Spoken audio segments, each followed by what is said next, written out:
You seem tired. Would you like some tea? I'll brew you some. Do you take sugar? 1 cube or 2?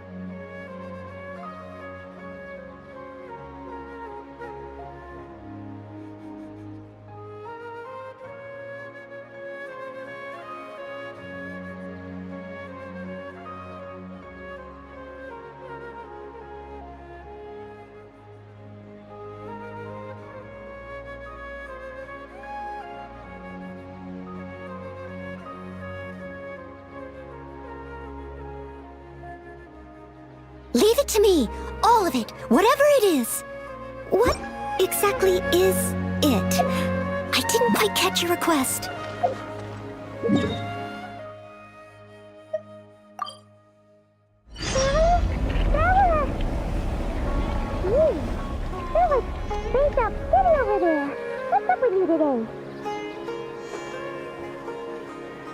You feeling okay?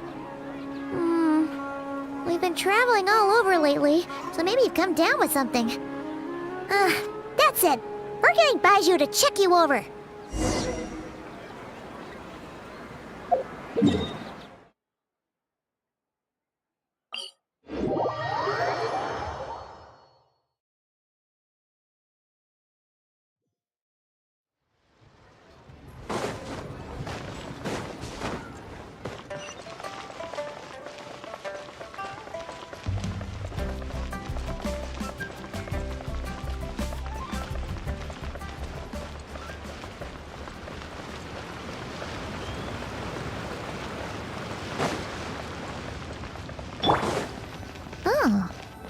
Baiju isn't in his shop. Oh, you're looking for Dr. Baiju. He's resting today, but he said to send any patients to the back room. Ah, okay. Thanks. We'll head on through.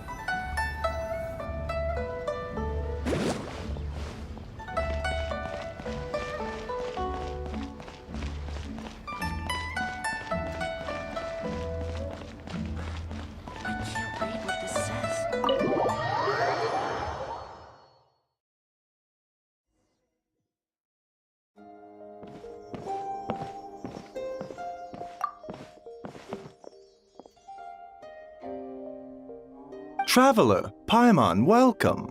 What can I do for you? It's the Traveler. He looks absolutely beat these days. He has these huge dark circles around his eyes, like he hasn't slept a wink. And he keeps spacing out. You have to call his name several times before he snaps out of it. What do you think it is? Is he sick?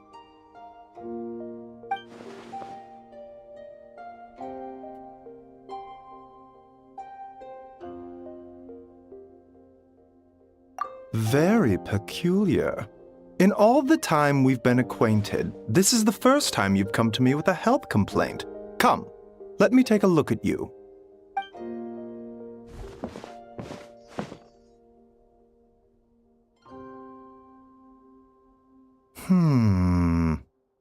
Okay, Paimon does not like that expression, Baiju. It's not serious, is it? Complexion is good, eyes are clear, breathing is steady, pulse is strong. Physically, you appear to be in good condition, Traveler. In theory, your energy level should reflect that. You should be feeling right as rain.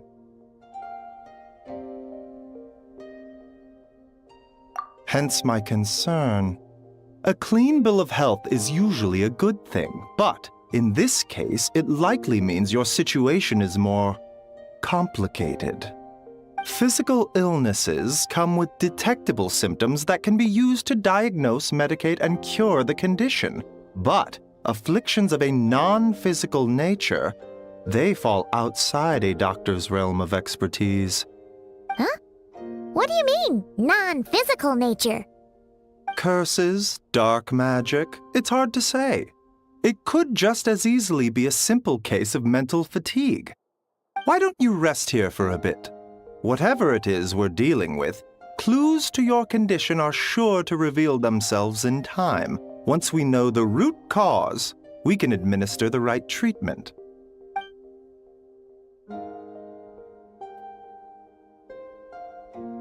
In the meantime, Changsheng and I will review the relevant literature for afflictions that present with mental fatigue.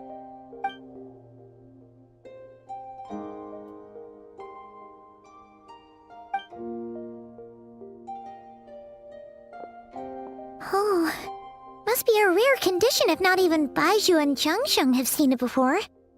Well, all we can do is take their advice. You look like you're about to collapse anyway. Just get some rest. Paimon will be right here by your side. Fingers crossed you'll be all better when you wake up.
Traveler! Traveler!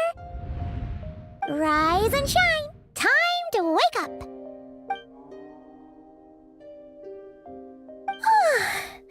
For once, you're making Paimon look like an early riser.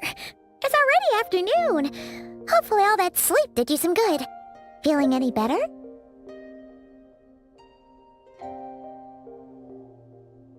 A cut?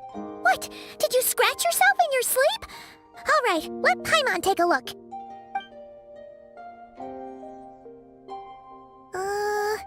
Nope, nothing there. Wait, did you have a nightmare? Okay, don't panic. Paimon heard that dreams tell us what we need by showing us the opposite. So, if you had a nightmare, maybe all you need is something to cheer you up. Come on, Paimon will treat you to something yummy.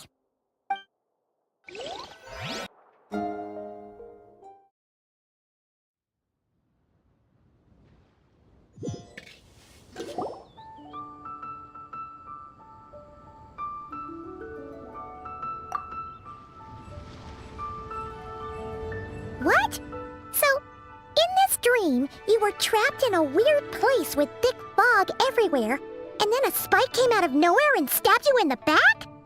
Oh. Okay, well, that's a new one. Are you sure it was a dream? 'Cause from the way you describe it, it sounds like you were really there.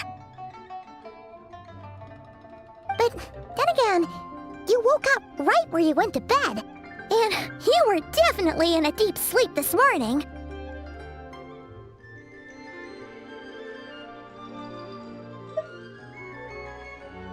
Then, it's decided. Paimon will stay up and watch over you tonight. If anyone tries to mess with you, Paimon will beat him up. Or, I'll wake you up first and then we can beat him up together.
Something is missing? Did you just say something? The flesh remains whole, but the soul is incomplete. Left unresolved, the mind will wither away along with it. Ah! What the? Wait! Paimon remembers you! Your child's master! Skirk? Right! What are you doing here? The last time we saw you was at the Primordial Sea in Fontaine, right? But then we left and never learned where you went after that. Child's been looking everywhere for you, by the way. What brings you to Wanmin Restaurant of all places? You came here looking for us? And were you the one behind that hocus pocus just now? Tell me, what is it that you saw?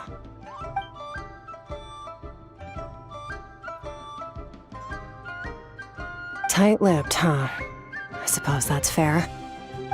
You, I'll take a glass of wine. Hmm? Oh, of course! Coming right up. We make this one in-house. It's not too strong. Enjoy. Chef Mao, I'll take a grilled tigerfish over here. Coming right up. Ah, if I knew we'd be this busy, I wouldn't have approved Shenhe's vacation. At the end of the day, what happens to you is of little consequence to me. I'm not here to try and win you over. Trust me or not, the choice is yours. If you want my help, now's the time to speak up. You have until I finish my drink. I was investigating an abyssal disturbance in the area and happened to notice you. Part of your soul is damaged, and the wound bears traces of abyssal corrosion. Need I say more? Neither of those things sound good.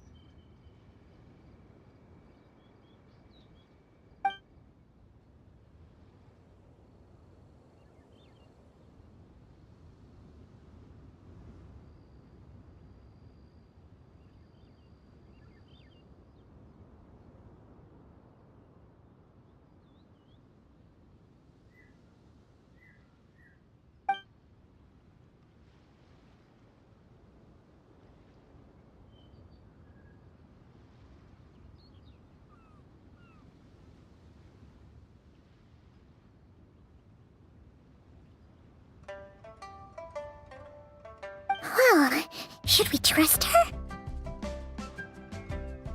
She mentioned an abyssal disturbance. Maybe that has something to do with what's going on with you. But we could always find a different expert on the abyss to help us out. Yeah, and that thing she said about your soul being damaged is scaring, Paimon. Definitely something we should fix sooner rather than later. Skirk's an interesting one, that's for sure. But from what Child's told us, she doesn't seem evil, at least. 1, 2, 7, 10. That'll do. Well, have you made up your mind?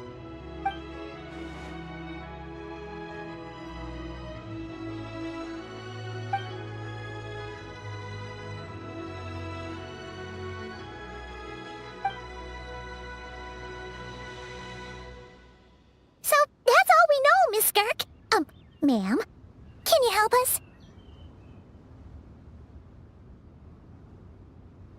So, you couldn't disperse the fog. I understand. Come find me in the Guili Plains when you're done here. Oh, and I left cash for the drink on the table. Settle the bill for me, will you? Oh, okay. Huh? She disappeared!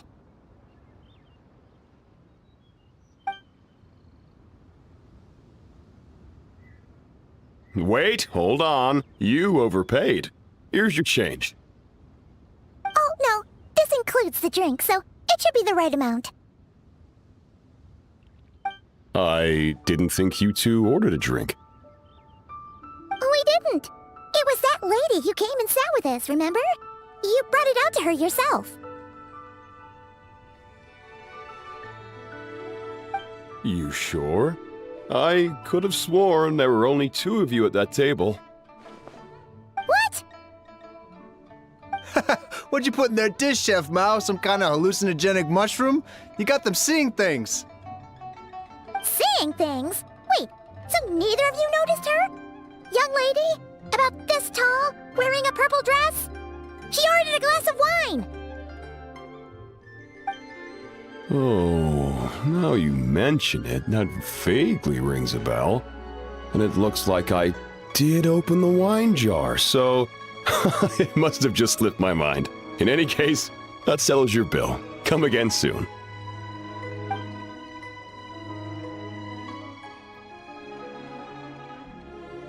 Coming!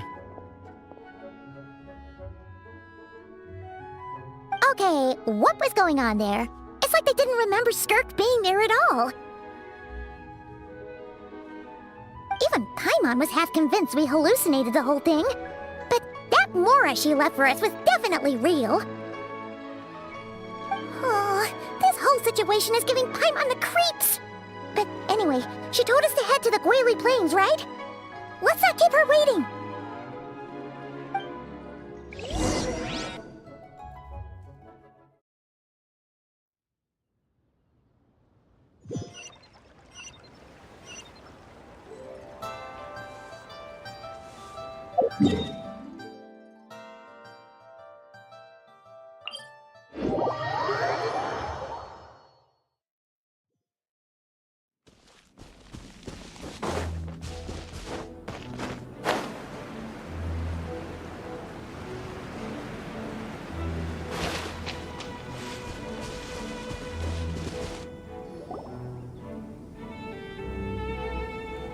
Whoa, what are all these rift hounds doing here? Huh, looks like they're collecting something. Oh, let's go check it out.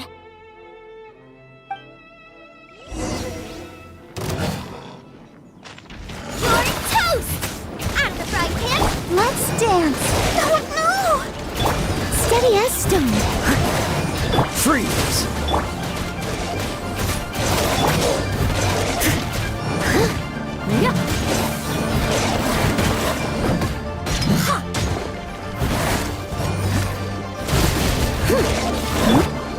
Nice and spicy!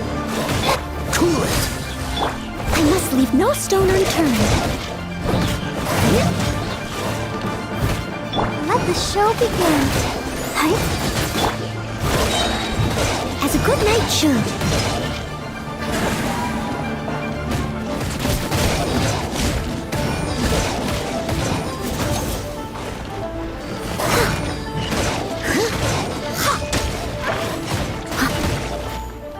Leave it all to me.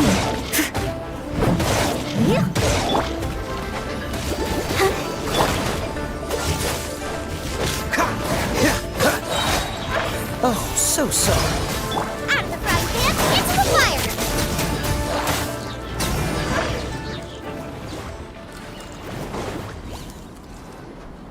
So, this is what they were collecting. It looks kinda like...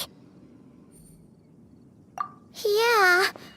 What is going on here? From the moment they are born, all beings with great power have an impact on this world. Even if their body is sundered and their soul extinguished, their influence remains. Gods are the most common example of that. The remnants of gods who fell thousands of years ago remain buried deep within the earth, carrying within them a warped will and a dark curse. Together, these remnants form what you call god remains, and it appears that some of those sealed here were dug up and removed. There are traces left, but they're fading fast. What are you doing? Nothing! Just wanted to make sure you were, real? She's definitely not a ghost traveler. Paimon poked her, and she's solid.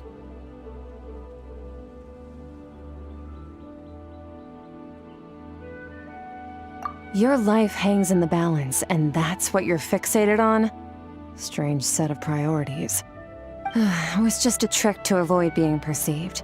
If someone notices me, those memories are erased. Simple as that. Unlike you, I have no desire to establish a connection with the world. The weak and the lowly have no right to remember me. They're lucky they only have a few missing memories to show for it. Now, can we please get back on track? Okay. Where were we? Right. The god remains. So, basically, there's now less of them here than there used to be, right? Isn't that a good thing? In our experience, god remains are 100% bad news. A lot of terrible things have happened because of them. Maybe it's a good thing by human standards, but power doesn't come from nothing, and it doesn't just disappear for no reason. The remains aren't just gone, they were taken. Very clever, Traveler. You aren't the only one who had something taken from you. There are victims like you everywhere. The only difference being, you can speak, and the remains cannot, so it went unnoticed. Something similar happened in Sumeru. Within the span of one night, countless consecrated beasts were slaughtered, and a large amount of the god remains buried in the desert went missing. Of course, god remains are just one of the targets. The culprit is chipping away at sources of power all over this world, including the Stella Fortuna above. Wait, you mean... the stars? 42 of them have died out in the past few months alone. In Conria, people believed that powerful individuals have corresponding Stella Fortuna. Even should that individual fall, their Stella Fortuna would not disappear, but gradually evolve into a new constellation. Yet now, stars are disappearing from the skies entirely, and it's not hard to deduce what's happening to the power they contain. Something has been leeching power from this world like a parasite steals nutrients from a host. And now, it's no longer satisfied with the remains of the dead. It wants you. This time, it only took a fragment of your soul. But next time, there's no telling how far it could go. No one knows. All I know for certain is this. Getting back what you lost will not be easy.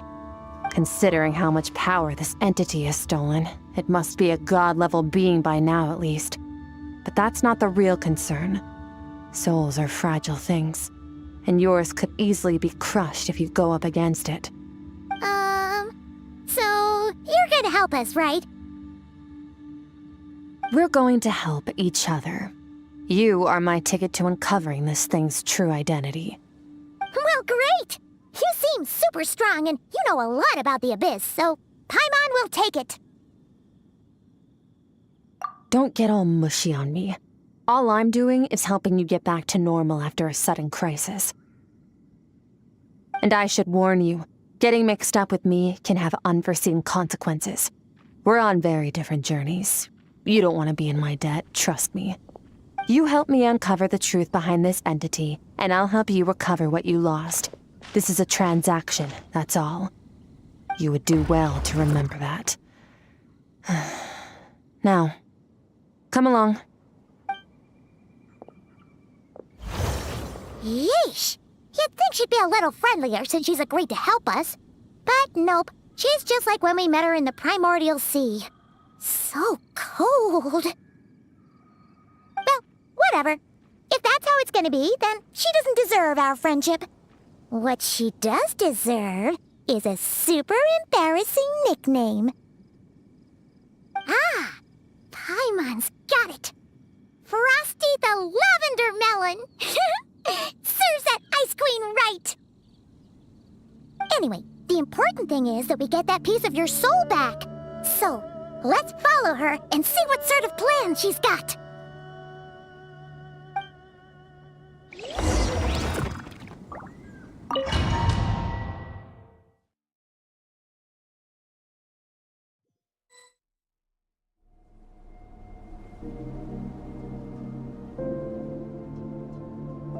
Whoa! This place is way bigger than Paimon expected. Where are we? This is where I live. I suppose it's the closest thing I have to a home here.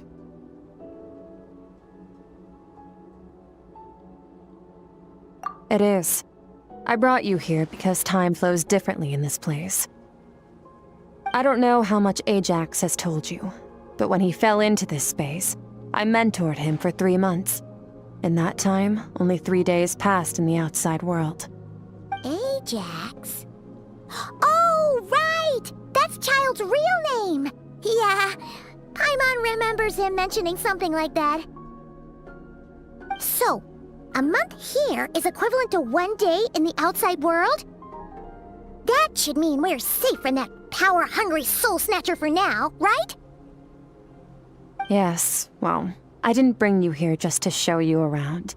In the outside world, the Traveler could be attacked at any moment. But coming here has bought us quite a bit of time. Now, we just need to figure out how to investigate that place you saw. The one full of fog. Both your description and the abyssal disturbance I felt point to that space having some connection to the abyss. It could even be a domain similar to this one. The thief who stole that fragment of your soul is hiding there. But the abyss is a chaotic and turbulent place. If we want to pinpoint their location, we need to see what that space looks like without the fog. Abyssal power can grant a special form of sight. Have you ever wielded abyssal power before?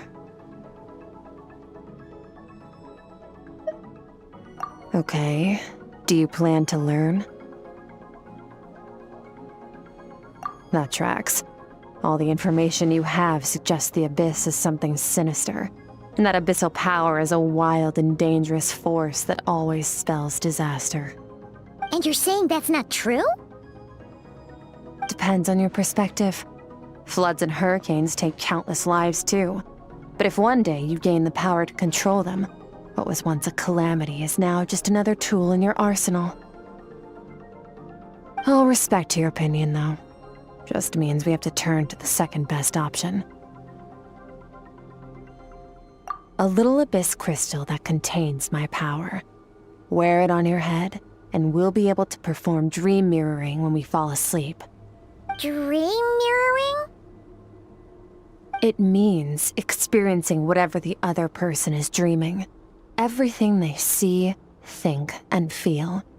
Since you haven't studied the art of using abyssal power, and have no plans to jump in the deep end right now, I'll have to do the investigating for you. With dream mirroring, every time you slip into a deep sleep, I'll see with my own eyes whatever scene plays out in your mind. Then, I can guide you through the dream environment, and we'll take back what was stolen from you. Huh. You make it sound so simple.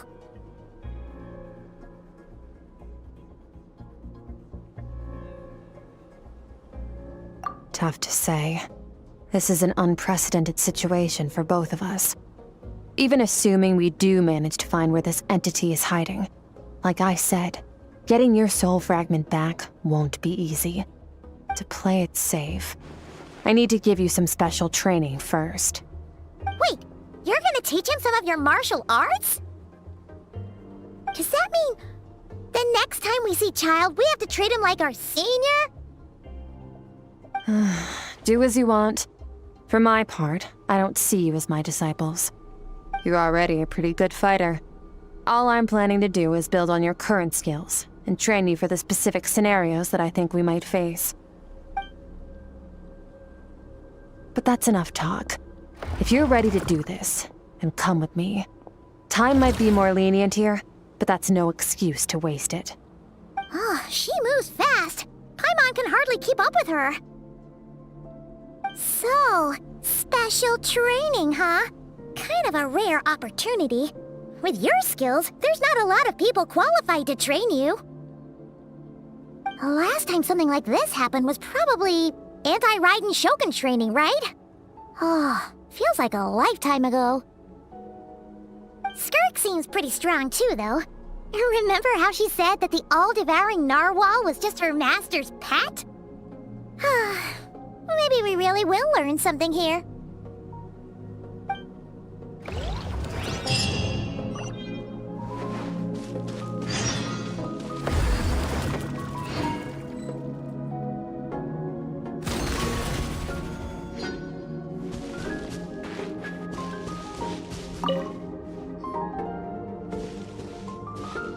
Ready? Bring it on! Your training will be split into 3 stages. Testing your blade work, elemental abilities, and reasoning skills. We'll start with blade work. You're no rookie in this area, so I won't bore you with the basics.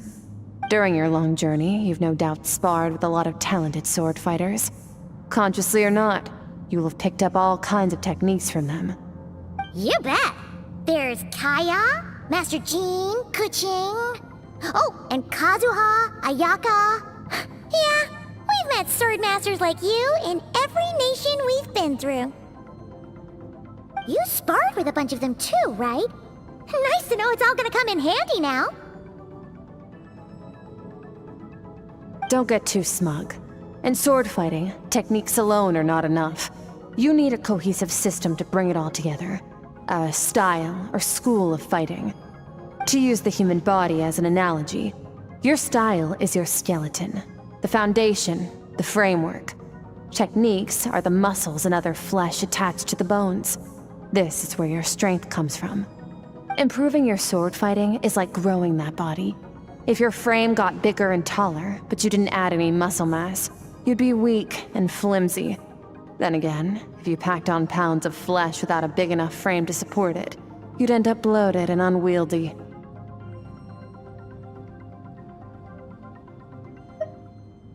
You need to do some introspection. Take a good, hard look at your past experiences and figure out which parts of what you've learned are just techniques, and which parts can be used to form your own system of blade work. Only then will you get the full utility out of all your thoughts and observations along the way. Only then will every strike you deliver make perfect sense. Wait, is that it? Paimon thought you were gonna teach him some cool new moves. Like when you went swoosh and opened a tunnel to another place. One day, you'll reach a new level of power where you realize that even that's as basic a trick as any other. But right now, our sword styles are so wildly different that teaching you mere techniques is pointless. There are no shortcuts in the pursuit of power. Failure is your best teacher, and rigor is your coursework. That's all I have to say. Time to make a start. Train until you're satisfied with yourself. Now focus. Destroy the crystal columns as swiftly as you can.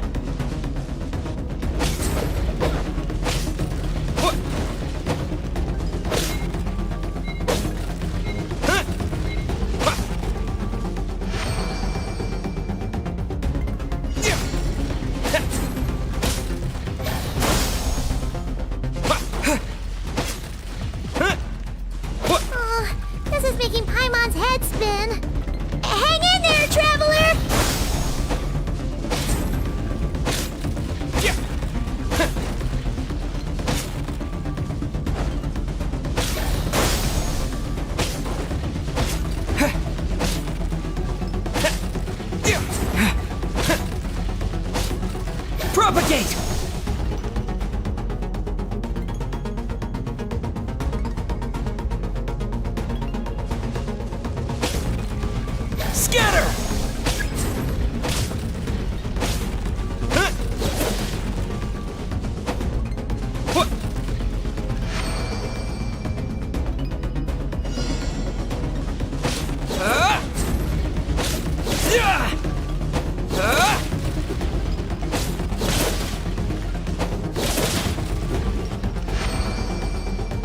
Stay calm.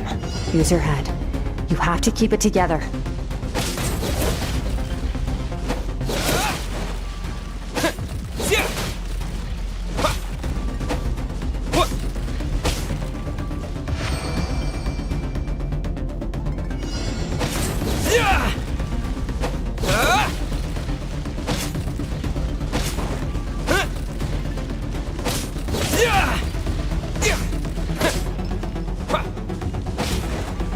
Propagate!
This moment will be frozen in time. Cut to the chase! Consider a moment of true mastery that you've witnessed in another person, and ask yourself, what lies beneath the surface? What's their guiding philosophy? What's their state of mind as they maneuver their weapon? Now take that and practice it right away with speed, skill, and strength, over and over, until your hand is one with your mind. This is the only path to true growth. Step on up! Dance with the waves!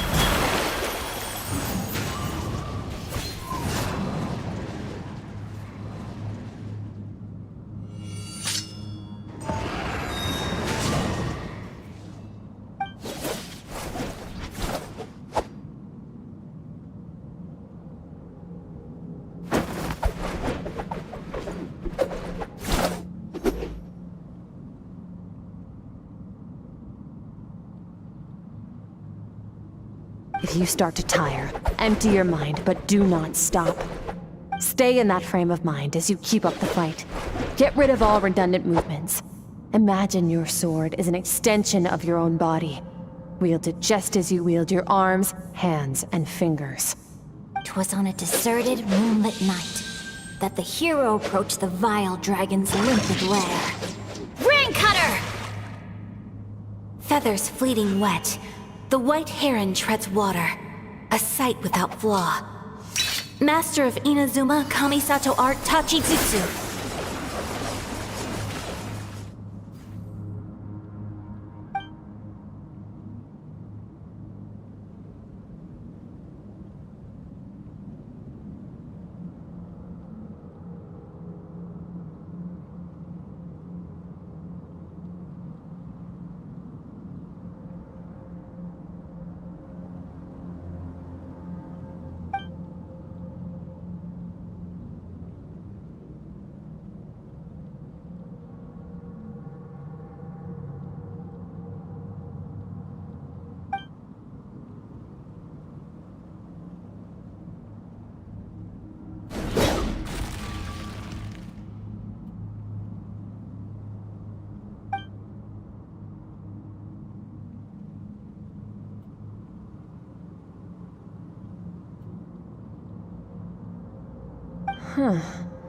Looks like you've made some real progress.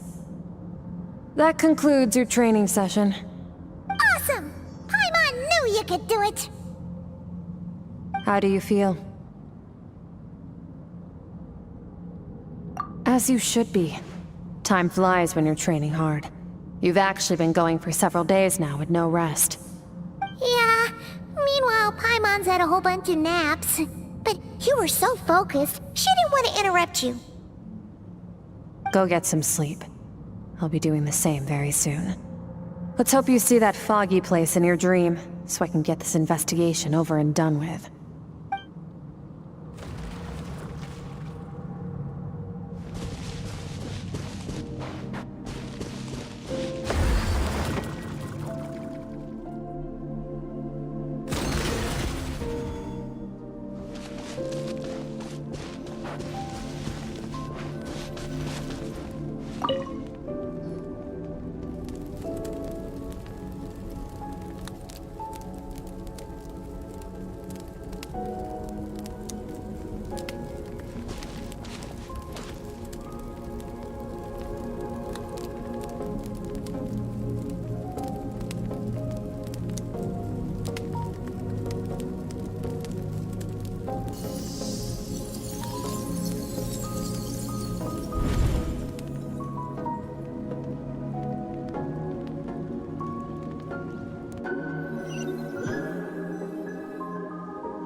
Skirk, why are you skipping classes again? We've talked about this. 'Cause he's a crabby old man, and he's a boring old man. I don't like going to his classes. Excuse me. You shouldn't talk about your teacher like that. It's very disrespectful. All right, let's not get into a big fight about this. Skirk's learned what she needs. There's no point forcing her to sit through more classes if she doesn't want to be there. But I'd still love to hear about what you got up to yesterday. Why don't you tell your dad all about it? I went diving and I saw this huge fish. I never knew they could get that big. It looked kind of dumb, though, with that stupid big fat head. I tried to shake its fin, but it just spat water at me. Oh, and today, I'm gonna go to that prairie up north. There's supposed to be this giant bird there that can spit fire. I bet if I climbed on its back, it could fly me all the way to the stars. Then I suppose your old dad should get one as a pet too. Otherwise, how are you gonna hear me call you for dinner up there in the stars? When it's time to eat, I'll come back on my own, Zilly. Anyway, gotta go. Bye, Mom. Bye, Dad. Wait! Put on a coat at least. You'll catch a cold. I'm talking to you, young lady. You spoil that child, you know. Ever since that merchant ship arrived, she practically lives outside. Always going on about exploring the beyond one day, whatever that means. Ah, let the kid do what makes her happy. Besides, we both know you're all bark and no bite. Come on, our little adventurer's gonna be hungry when she gets back. Let's get started on dinner.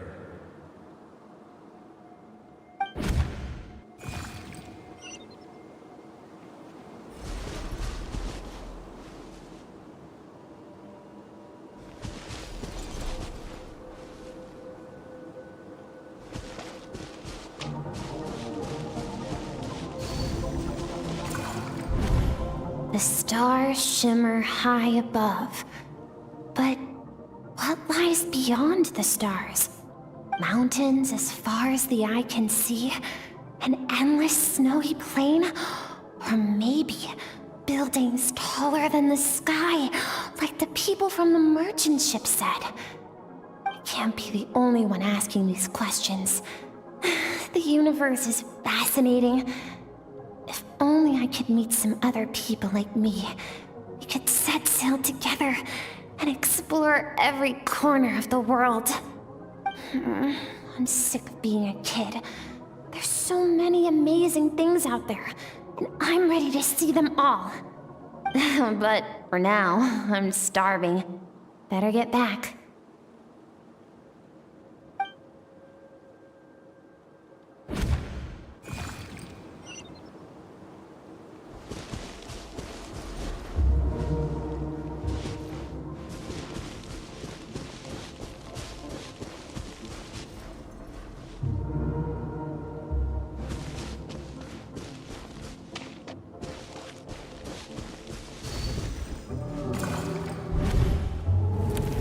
Don't let a single one of them get away! No, please, spare the children! Stay back! They're coming! Run! Help! Eliminate the threat. Take them down! Don't be scared. Help! This way! We'll never make it! Fire. There's fire everywhere. What happened? I told you we shouldn't have trusted these outsiders!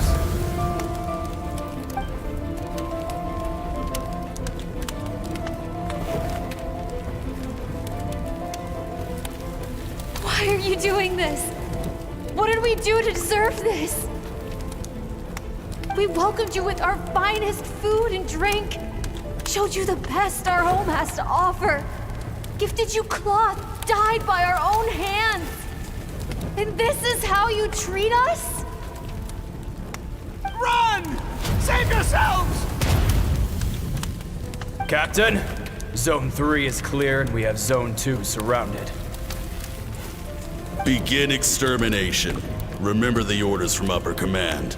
No one is to be left alive. Rest assured, sir. We have enough munitions to annihilate these savages and burn their entire civilization to the ground. Good. The only ones who put up a real fight are that man and his wife, correct? What's their status? We shot the man in the ankles and the wife broke her wrist attempting to fight back. They won't be doing much more fighting.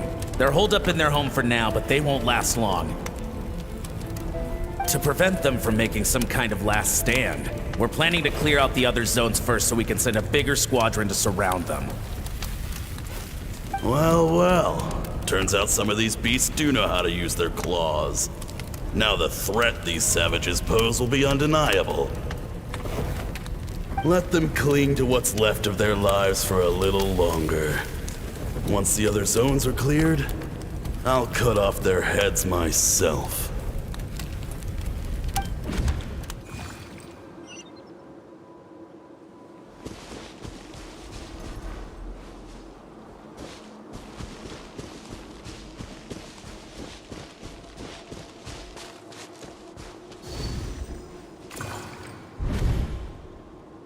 Dad?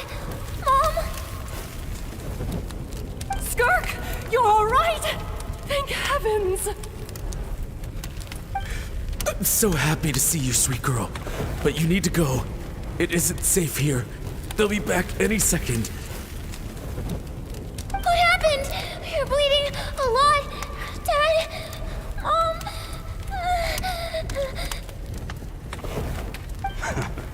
This is the place. Alert all units. Prepare to surround. Run, Skirk! Run as far away as you can! Don't trust anyone! Your dad and I, we're not afraid to stare death in the face, but we need you to survive. My clever girl, so curious. You're already so brave. I know you're going to grow up to be such a positive light in this world. Whenever you miss us, just play this song. Remember, life is a gift. Don't let darkness claim it. Break down the door! Look what we have here. A savage that can pluck a tune. Well, the show's over.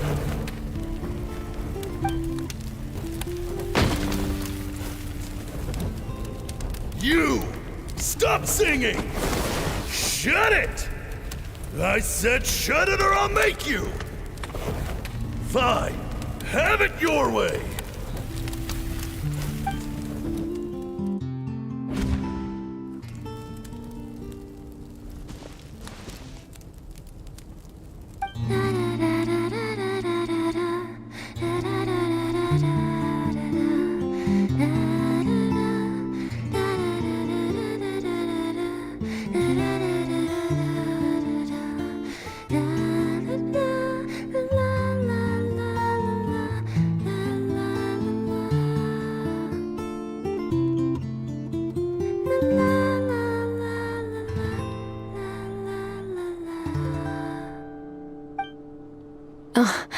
You're awake?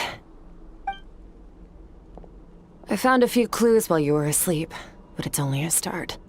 Now, time for the second stage of your training. This time, the focus is elemental energy. Come find me when you're ready to begin.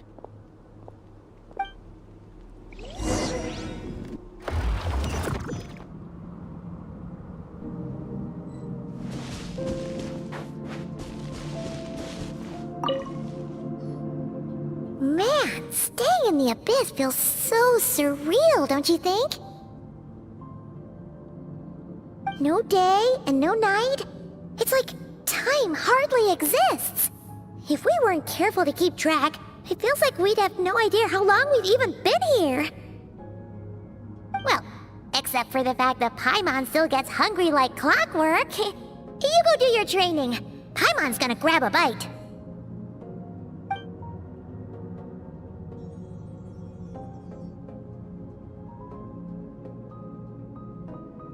The way I see it, the pursuit of power is divided into 3 stages. The first is mastering the use of standard weapons. Next is learning how to harness natural energy.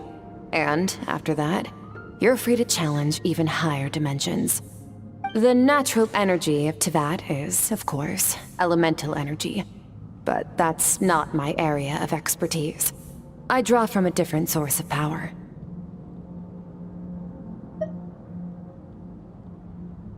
Abyssal power, yes. Also known as the power of the Void Realm. My master, Sertologi, is a true expert in that area.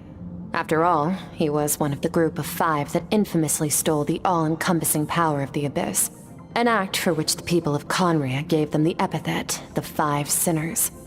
The elemental energy of Tivad, on the other hand, is derived from the power of the Light Realm. These 2 forms of energy exist in direct opposition to each other. Suffice to say, there's not much I can teach you this time.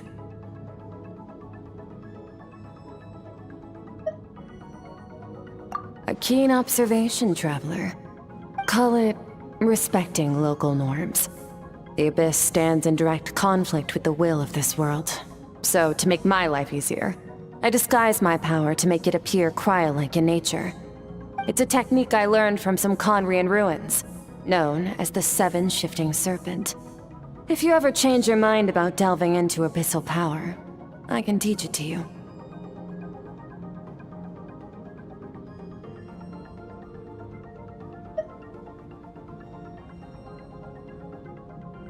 So I've heard.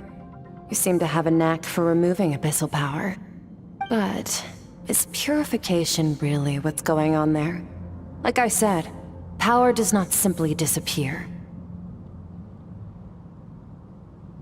Just thinking out loud. Let's focus on your elemental training. That's what's gonna help us if the situation gets tricky. True growth comes from adversity, but only if you make the choice to pick yourself up again every time you fall. So, it's time to push yourself to the limit, and then keep pushing. This is the only way to advance at pace. Use the power of Animo to clear the field as fast as you can. Blade!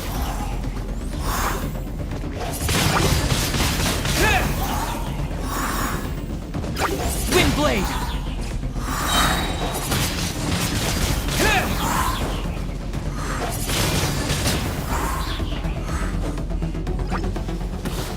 With the wind!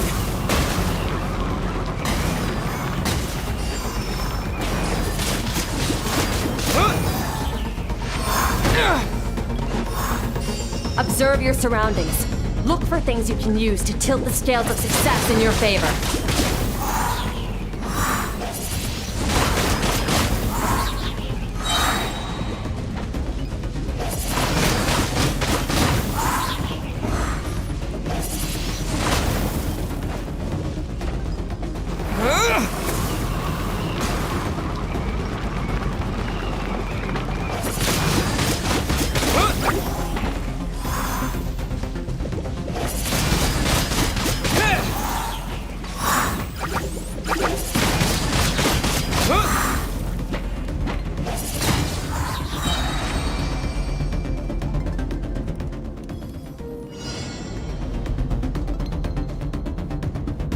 Use the power of Hydro to destroy the spikes.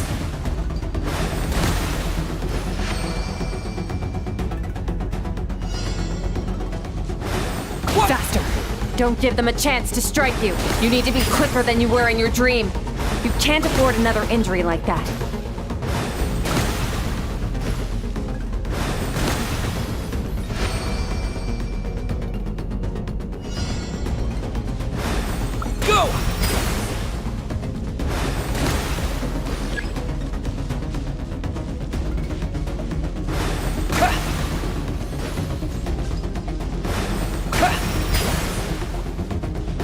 Water jet! Water jet!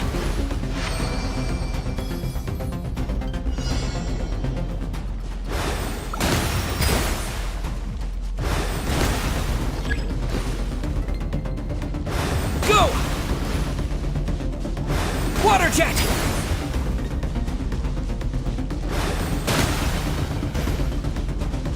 Water jet!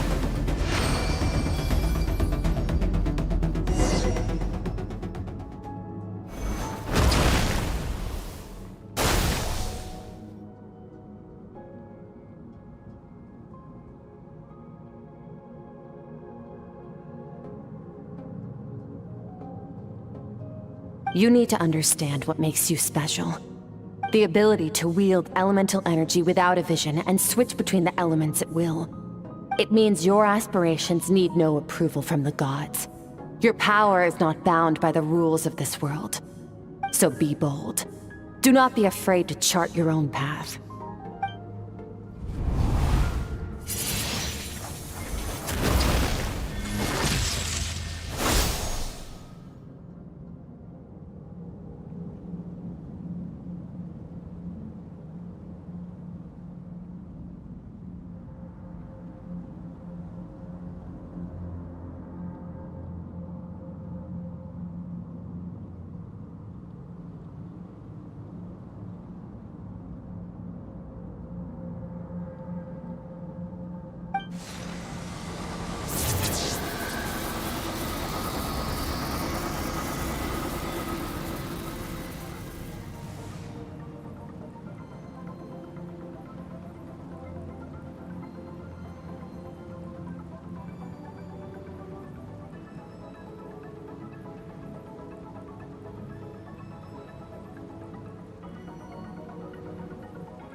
Very good.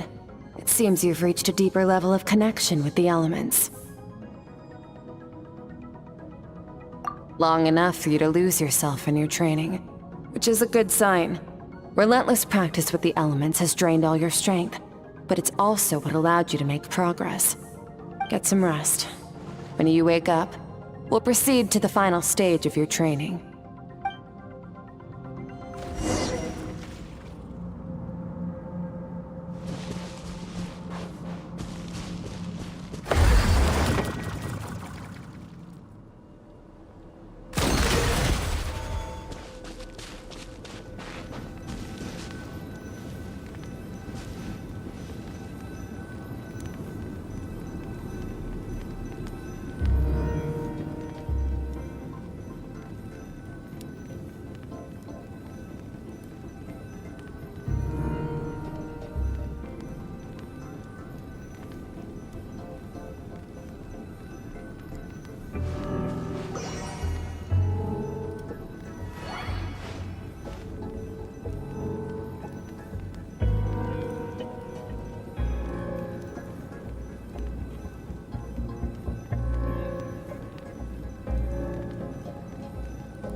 What is the secret to power?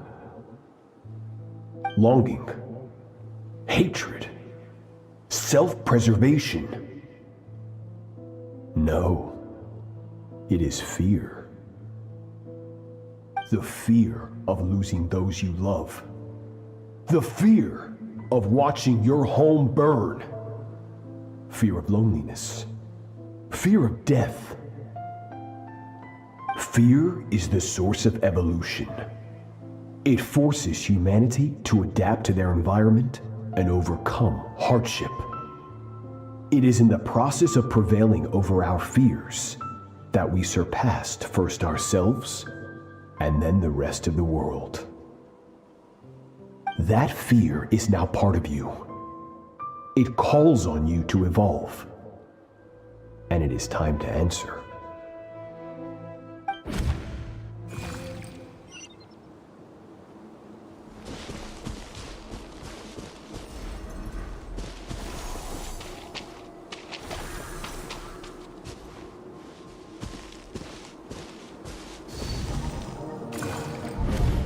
Any minute spent missing home is a minute wasted.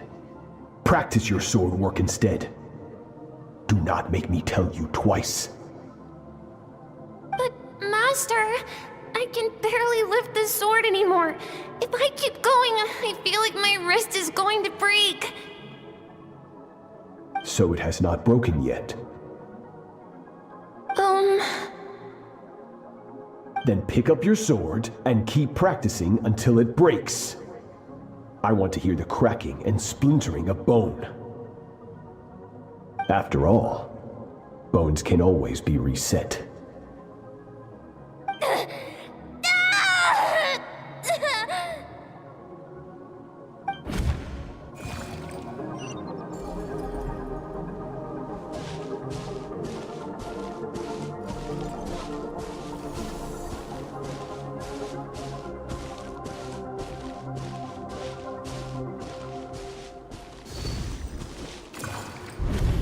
Good, Skirk. Once again, you survived. How do you feel? Cold and pain. These are signs that you are adapting to the abyss.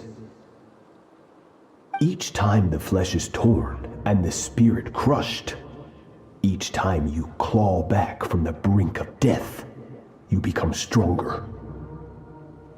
I now understand why these people sought to destroy your homeland. Your potential goes beyond even what I could have anticipated.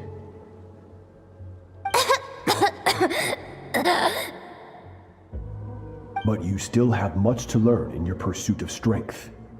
Your mind is rife with distractions.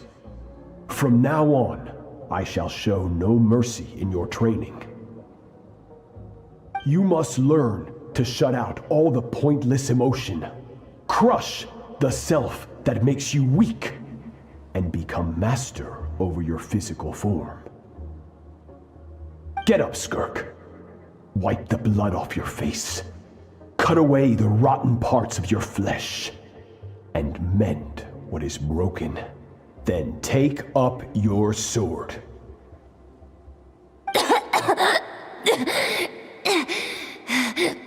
Yes, Master.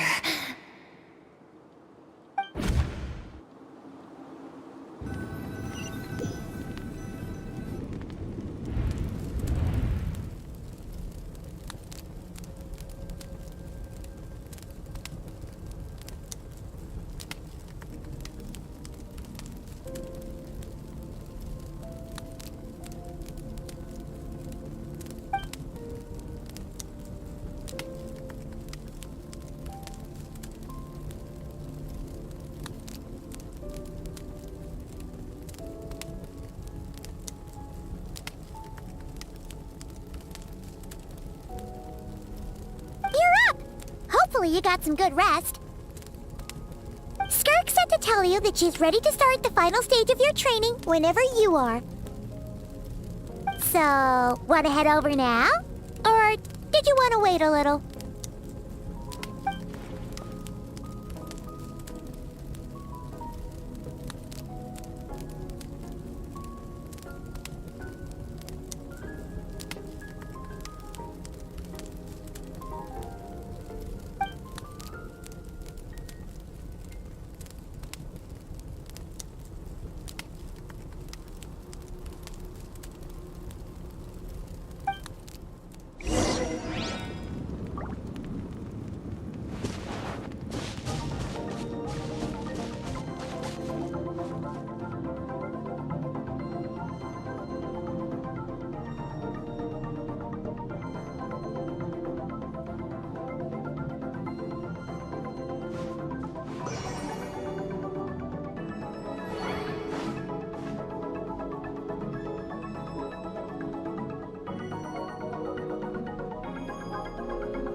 From your training so far, you have gained better command of the sword, and more control over your elemental abilities.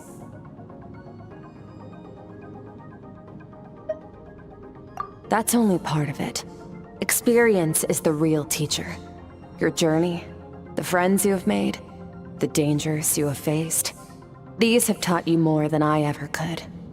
Now, it's time to focus on how you react under pressure. You must be able to think rationally, even in unpredictable combat situations. To simulate this, I'm going to attack, and you're going to block. Ready?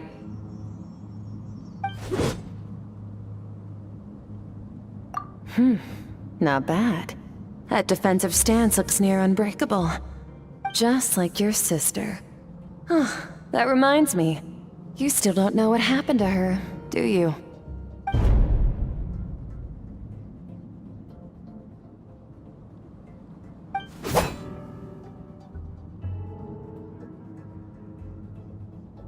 Hey, no fair! That's cheating!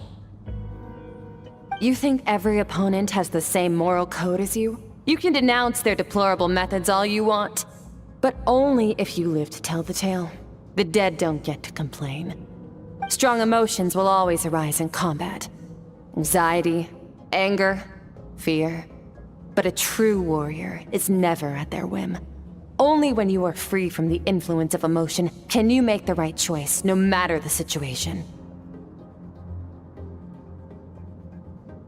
How amusing. Almost sounds like you think you know me. But you don't. You can choose your own path. We are not the same. Let's begin. Try to use reason over emotion. Make the most rational and advantageous decision in any given moment. This is your final training session. Look alive. Same drill as before, but this time I'm going to interfere. Hold your focus.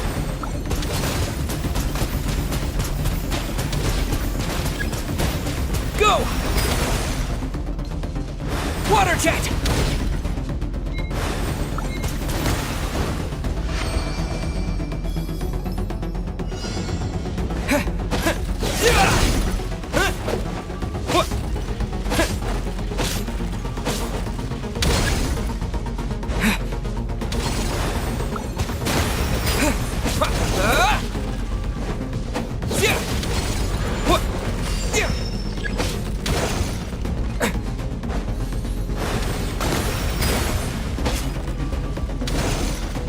Go!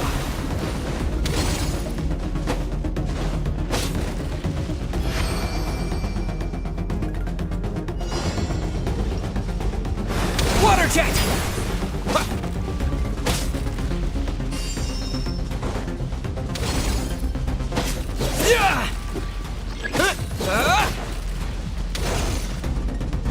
Go!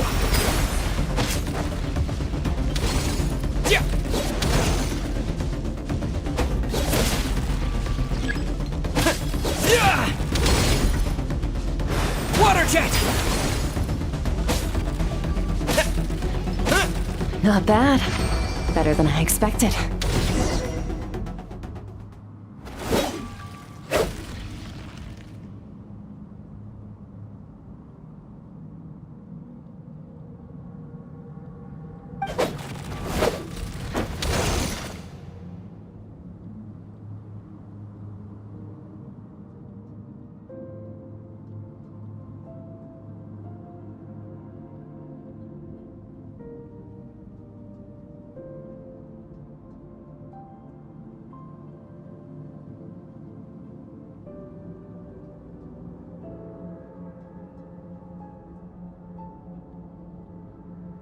You're getting the hang of it.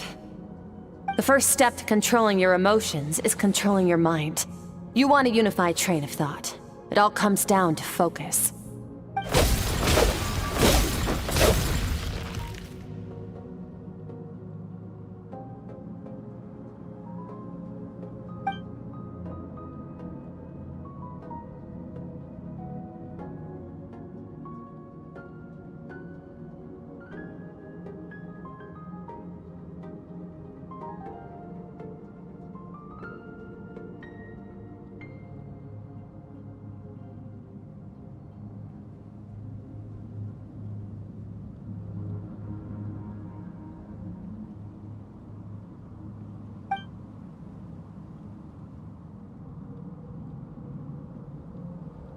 Your mind is rife with distractions.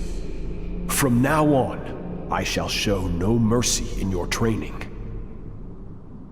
You must learn to shut out all the pointless emotion, crush the self that makes you weak, and become master over your physical form.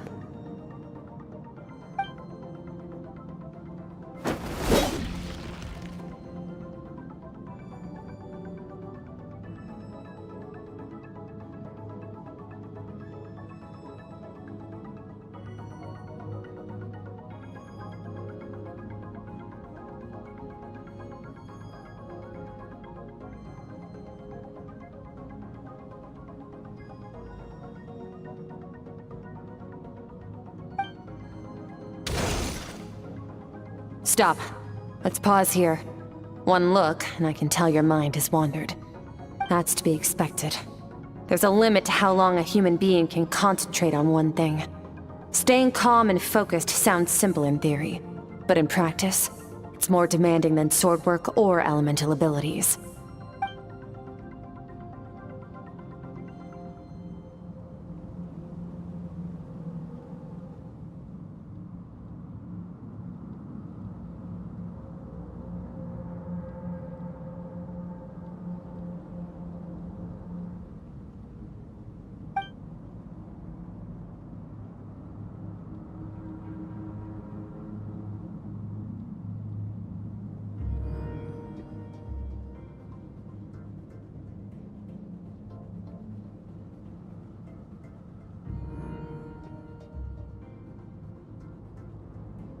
Get some rest. No point training further if you're already dead on your feet. Like I said at the beginning, the only goal of this training is for you to reach a point that you're satisfied with. You managed to push past your limits, which is a good start. You can be proud of that, and sleep well knowing that you've earned it.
Skirk is amazing. She faced down that terrifying giant and cut its head clean off. Oh, she got hurt though, didn't she? I heard it was pretty bad. Yeah, well, that's a given. But the moment she was on the mend, she got right back to practicing her sword work. I heard Master suffered a grave injury once too. Lost an arm and a leg and still came back stronger than ever. Skirk's becoming more like him by the day. Oh, incredible. I wonder if I'll ever reach their level. They're always so resolute, so unshakable.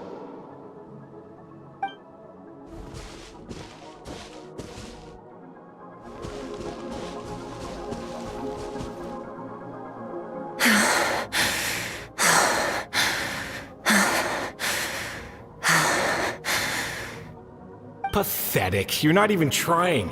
You're so much weaker than you think. Skirk, have you become a positive light in this world?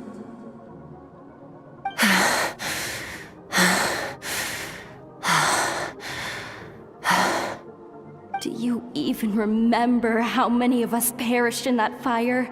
How many bodies were left to rot on the scorched earth? Yet you alone live on. Keep your gaze fixed on your blade. You don't deserve to rest. I have so many questions. I just want to jump in a spaceship, explore the whole universe, and get answers from the stars. I just need to wait till I'm grown up. Then I can do anything. Now, you must bid farewell to who you were in the past and become someone stronger.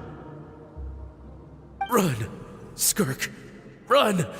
Only death awaits us here. Keep running, and don't ever look back.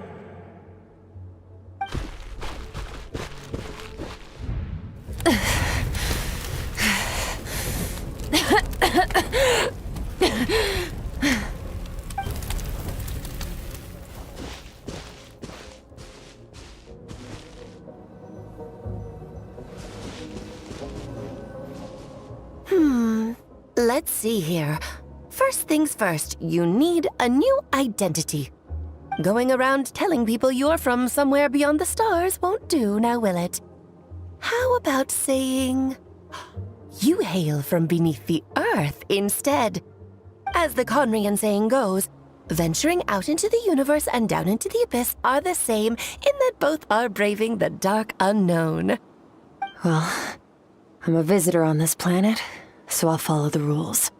Ah, splendid. That saves me quite a bit of trouble. Let me offer you a piece of advice in return, although it might not be what you want to hear. I know the pursuit of strength is important to you, but taking a moment for yourself every once in a while is never a bad idea. Ignore her existence for too long, and there will come a day when you can no longer hear her voice.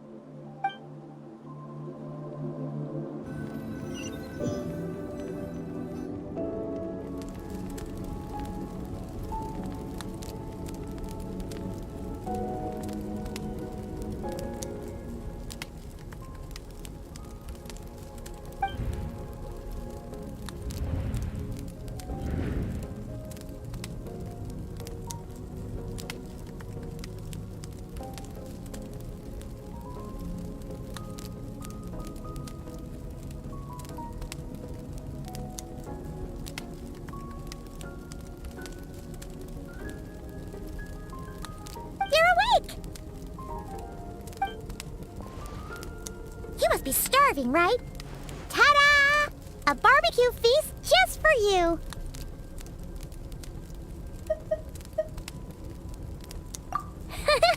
Of course you are! That's why Skirk and Paimon got this all ready for you. Dig in, before it gets cold. Ah, well, if you're around someone long enough, it's bound to happen. Plus, Skirk can cook. So, Paimon decided she can forgive the whole Ice Queen thing. Paimon's not one to hold a grudge. Here's an idea. Let's save the chit-chat until after the meal.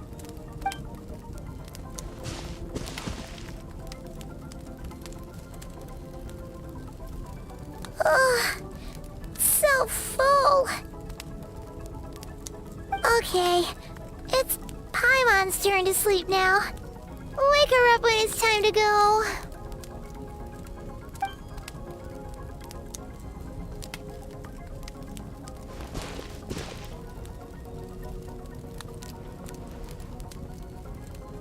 I have good news.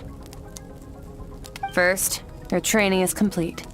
You have what it takes to wield immense power. Now it's just a matter of putting it into practice. Continue to learn from your journey and hone your skills against formidable opponents. Second, I've located the culprit we've been searching for. Next, we just need to retrieve the missing part of your soul, and our business will be concluded.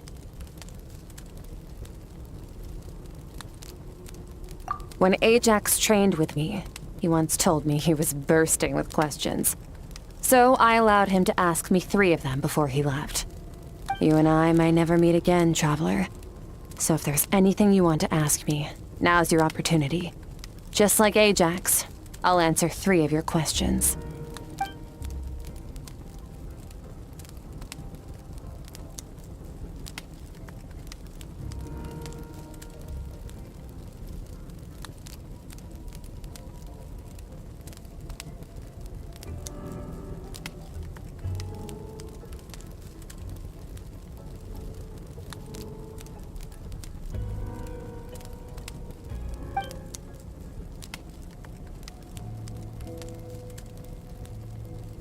Okay, not the angle I was expecting.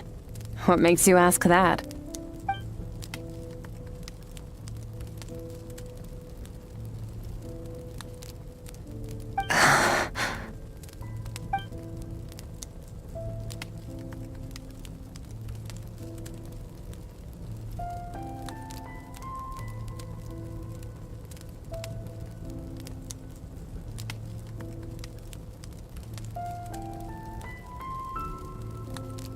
I knew that was a possible side effect.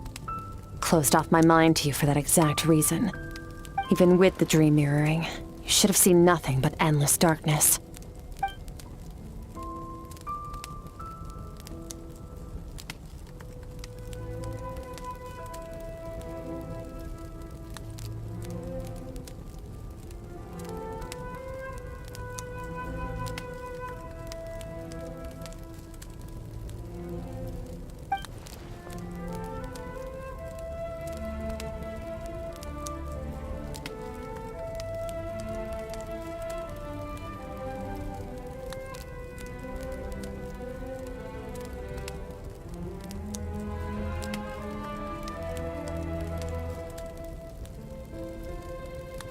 Whatever. Must have been a flaw in my execution. I shouldn't be too surprised. Due to some recent circumstances, my self-control has been lacking as of late. Since you've seen what you've seen, there's no reason to hide the truth. All I ask is that you keep it a secret. No, I'm not from Teyvat. I'm from a different planet. And there was a time when I journeyed through the stars. A lot like you in some ways.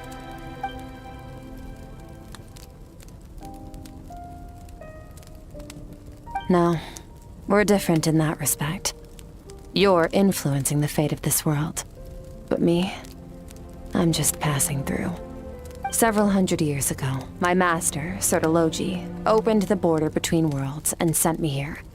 But this is not my home. And one day, I'll return to the vast unknown of space. So, there you have it. On to your second question.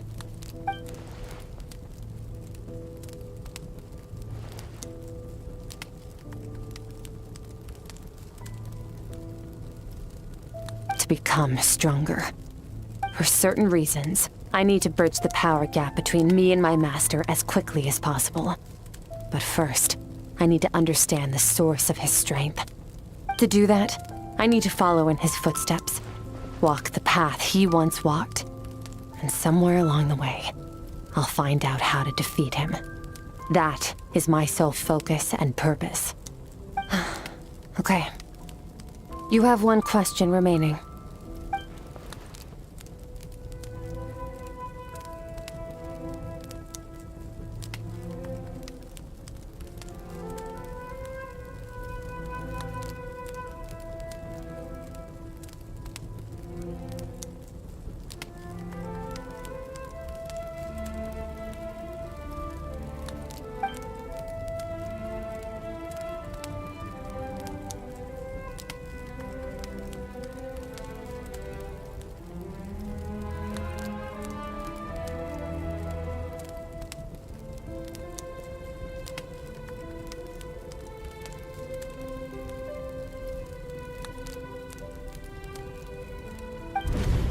You make it sound so easy.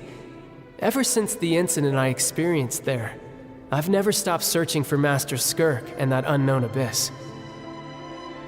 But it's been years now, and I've still found nothing.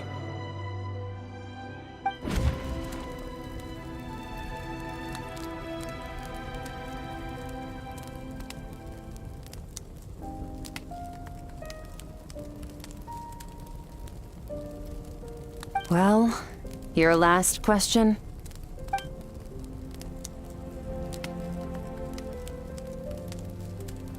Ajax.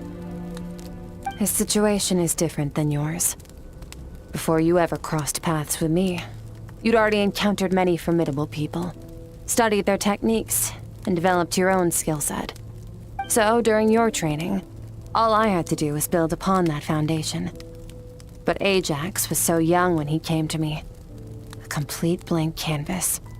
Children can't help but imitate their role models. In the long run, that would only hinder his growth. Once Ajax has enough strength in his own right, I will allow us to meet again. Until then, let that motivate him to reach his full potential.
Unlike you, I have no desire to establish a connection with the world. The weak and the lowly have no right to remember me. They're lucky they only have a few missing memories to show for it.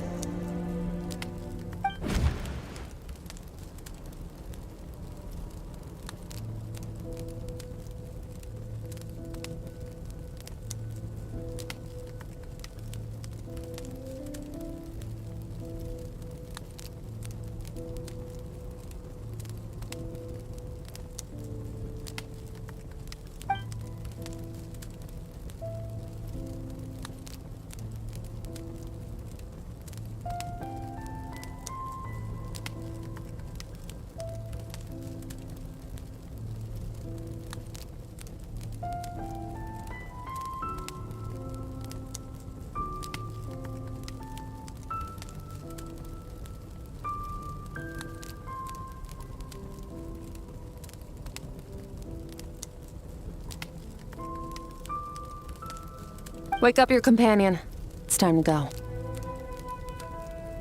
Oh, and everything I just told you. Best keep it a secret from her as well.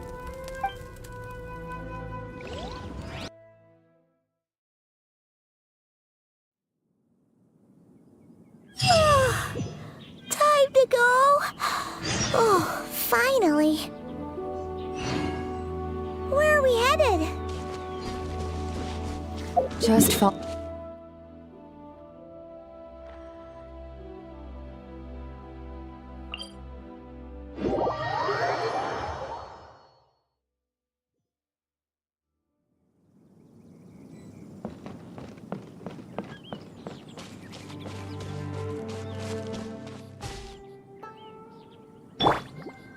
Come on, we can do it.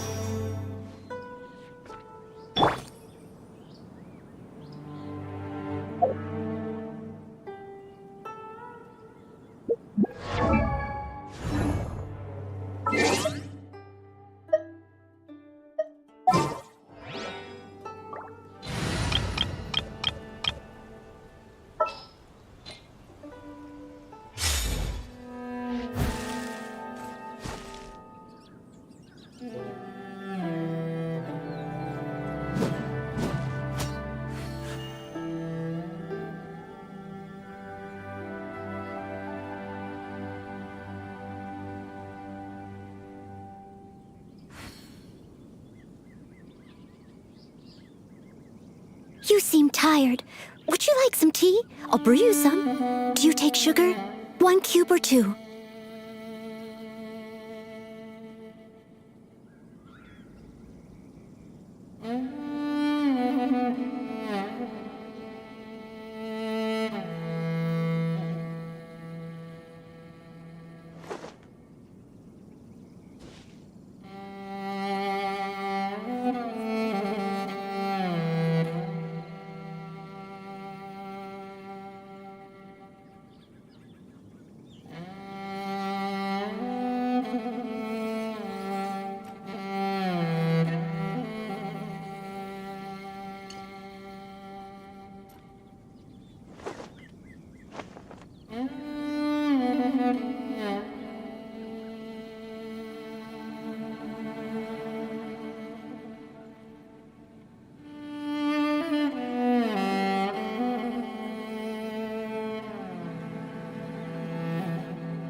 Wait, this is near the chasm, right? Yes. If we enter from here, we'll be able to reach that place from your dream. You have some experience with abyssal domains by now, but still, this is someone else's territory. Best to proceed with caution. Don't worry, Paimon's an expert at hiding behind other people for safety. Oh, but, that means you need to stay safe, traveler. All right. Remember your training. Time to put it to use.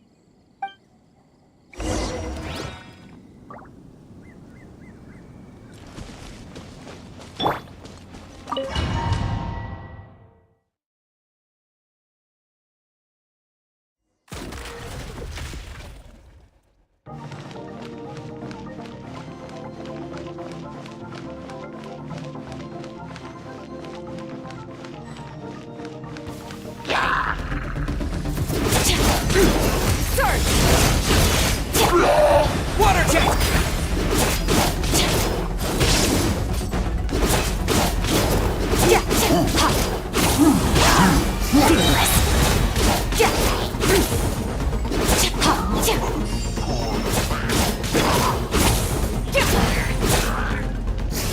Mine to wield.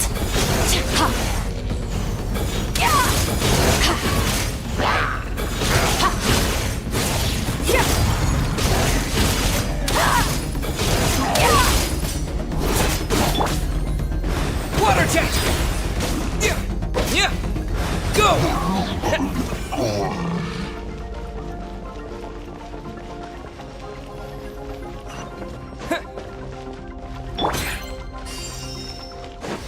Whoa!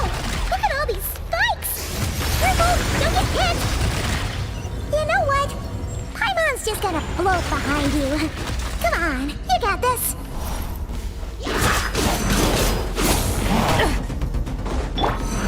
Wipe out!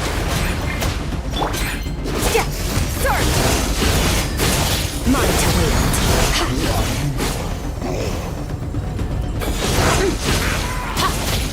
Hey, what are you two doing here?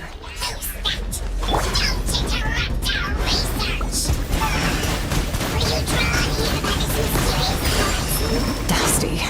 I like an abandoned house. Let's press on.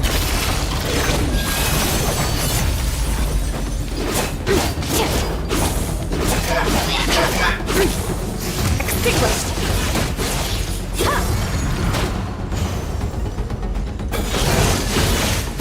Bombs away!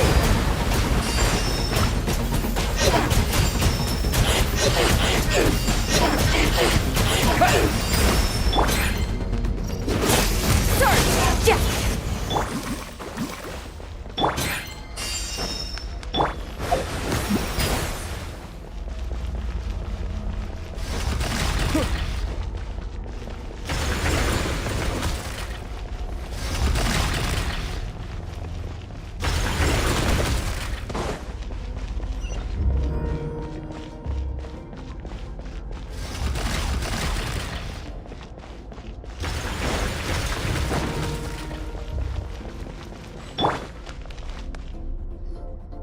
Oh, looks like this is a dead end. Did we make it to his hiding place? Ugh, this fog is making it impossible to see anything! This should be the place where you were attacked, Traveler. The missing part of your soul should be nearby. Can you sense where it is?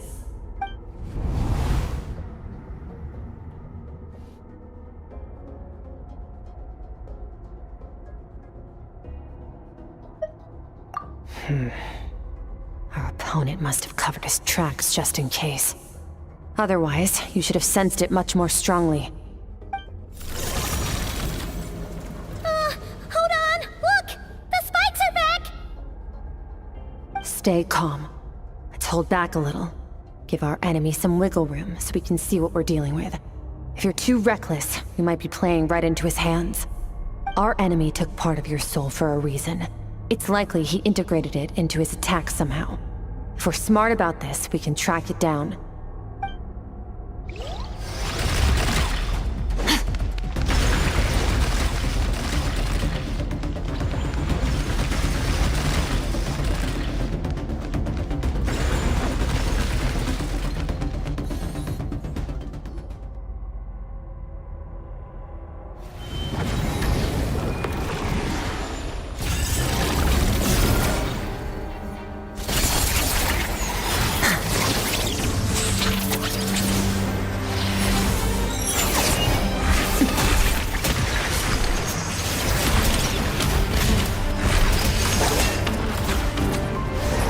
From the start, the attacks have been focused on me. Trying to break through my defenses? I see.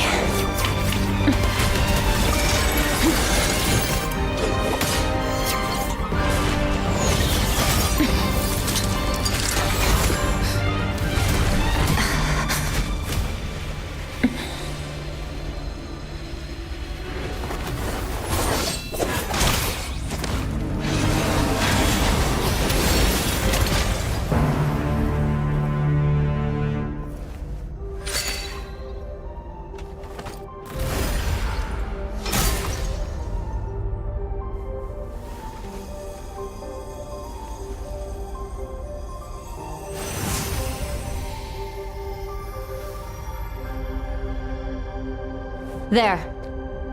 I got it back. Traveler! Skirk! What happened? It looked like Skirk just got...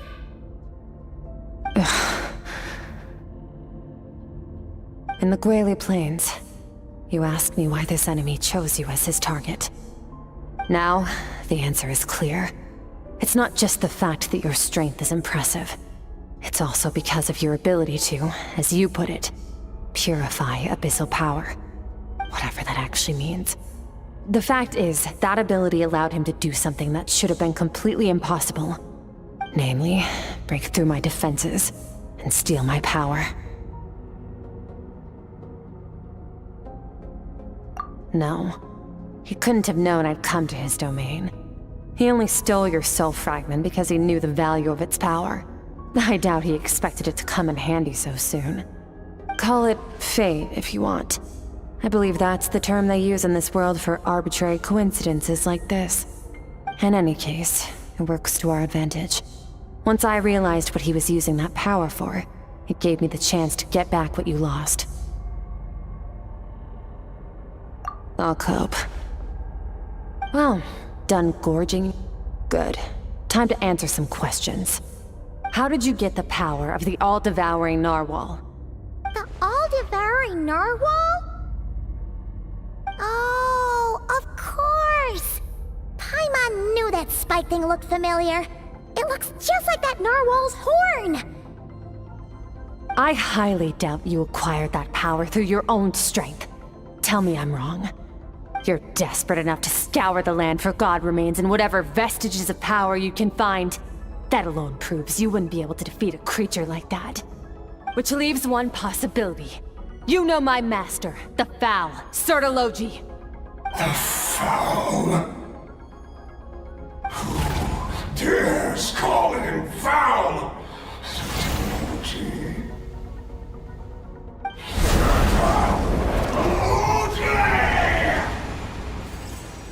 What's wrong? Bit off more power than you can chew? You're struggling to hold a basic conversation. Just a little longer. I'm still...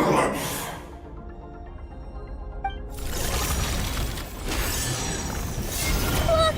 It's back! Those obsessed with power will let it devour them before abandoning their pursuit. Keep calm and use reason to decide the best course of action.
Wise decision. Final victory doesn't always come after a single battle. You've got your soul fragment back, so we both got what we came for. Let the enemy draw breath while he can. It won't be for long. Get us out of here, Traveler. You'll need to lead the way this time.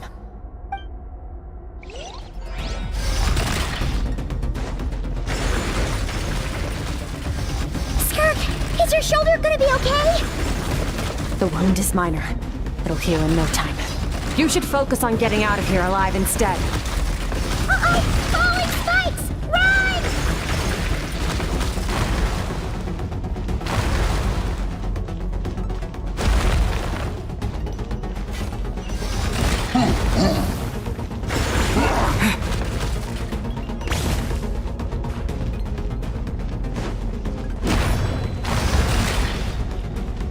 Watch out!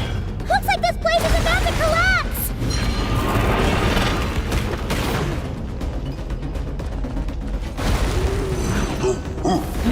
So, this guy's power has something to do with the all-devouring narwhal. Did you know that all along, Skirk? I had my suspicions. That's why I decided to investigate in the first place. But suspicions only get you so far. I needed to verify it for myself.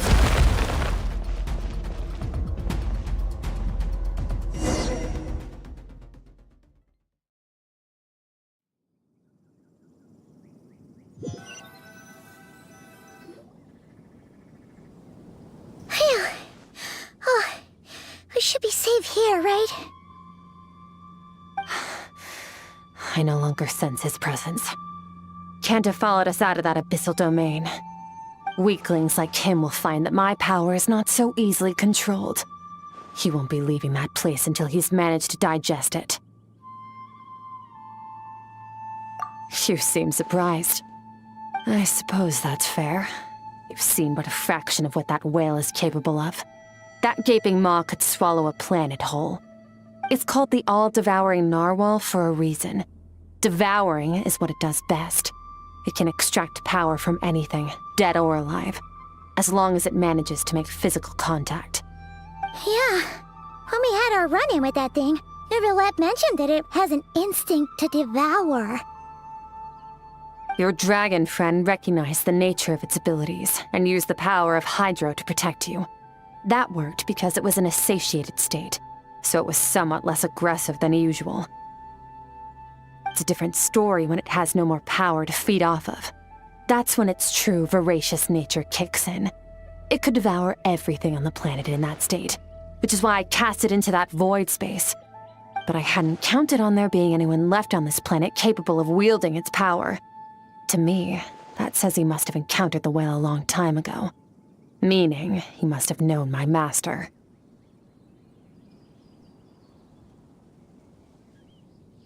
Exactly. It told me everything I needed to know. Hence why I said we both got what we came for. And I believe that brings our transaction to an end. Now that you're whole again, you can get back to your own journey. I'll handle the rest of this situation myself. No way! We can't leave now! Something was stolen from you because of us! We have to help you get it back! This isn't my first taste of failure or losing power. When you fall, you get back up again and become stronger. That's how it is. But what if that monster finds you before you're all better? Plus, how are you gonna get home? It's not like you can just go swoosh and open a door to the abyss again. Not without your full strength. So, sticking with us for the time being doesn't sound so bad, does it?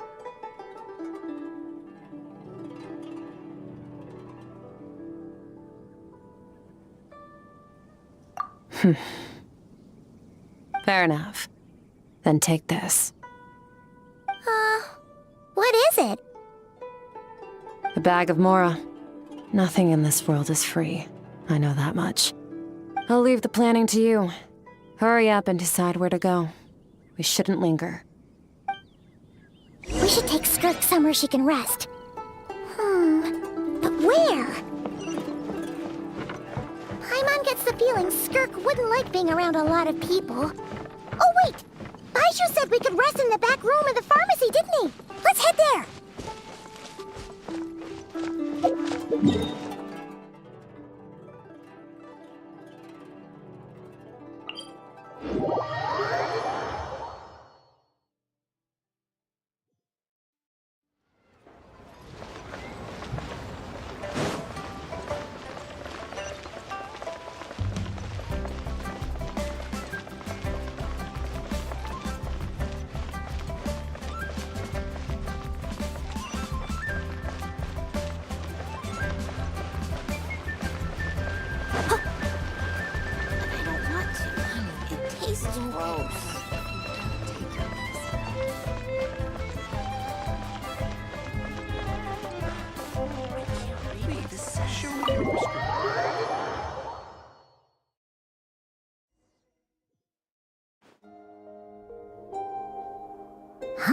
This bag from Skirk has a ton of Mora in it.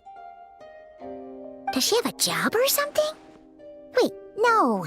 After what we saw at Wamin Restaurant, that seems impossible. Can you imagine? It would go something like... I'll be collecting my paycheck now, boss. Oh, sure thing. Wait, who are you? Have we met? Can't hold a job if you make everyone forget about you. So, what did she do to get all this Mora? Claimed some buried treasure, took care of a few monsters that were causing trouble. Nothing untoward. It's safe to use. Ah! You heard all that? A sonorous voice like yours is hard to miss. I wouldn't be surprised if the sound of it traveled to the nearest mountaintop. Then, did you by chance happen to hear Paimon's little joke earlier? You mean when you called me Frosty the Lavender Melon?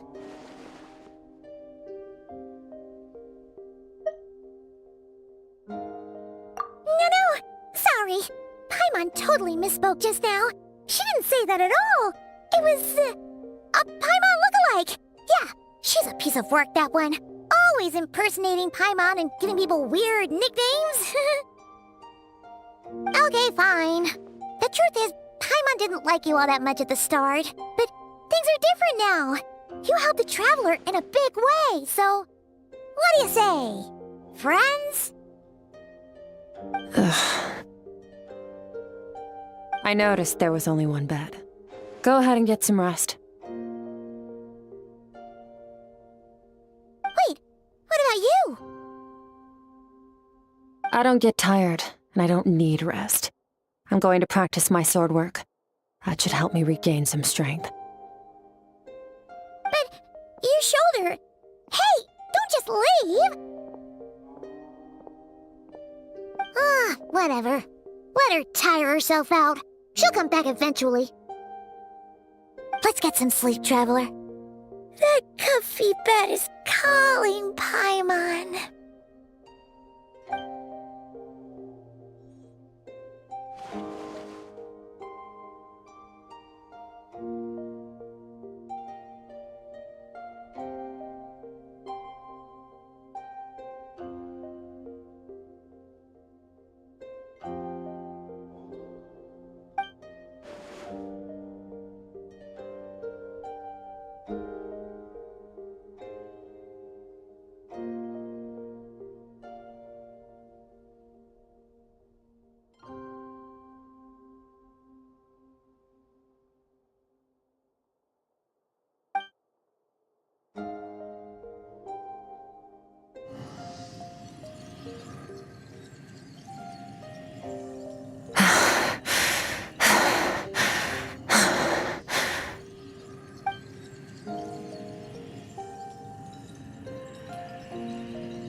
Quiet.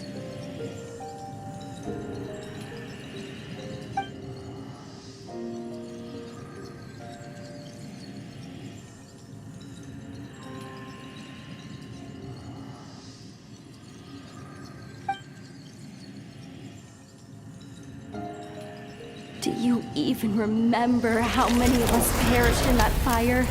How many bodies were left to rot on the scorched earth? Yet you alone live on. Keep your gaze fixed on your blade. You don't deserve to rest. Run, Skirk, run! Only death awaits us here. Keep running, and don't ever look back.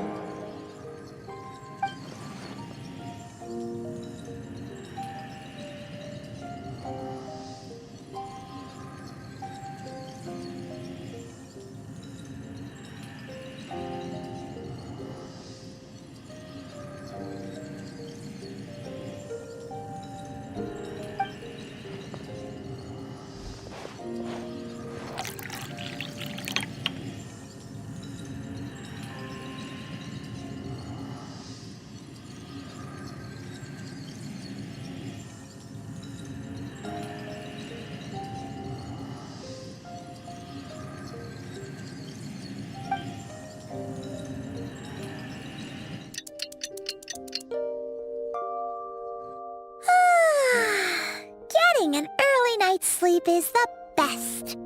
That bed was so comfy. Wait, Skirk? Have you been sitting out here the whole night? The bed's all yours if you want it.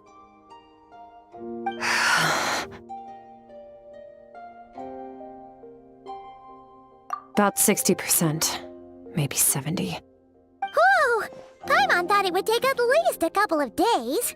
That was fast. No, not fast enough. That's 20% less than last time.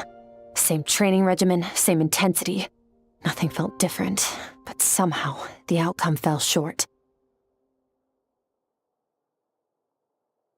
No, I think the problem's with me. I need to meditate for the next 2 days. Deep introspection should help me find the issue. Ooh, sounds intense. We'll watch over you in the meantime, then. Thanks. See you in 2 days.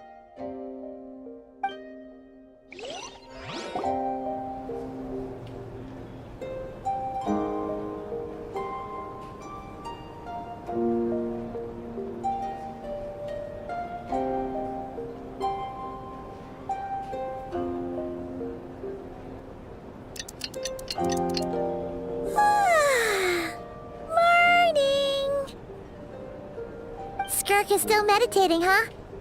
It's been 2 days already. Shouldn't she be awake by now?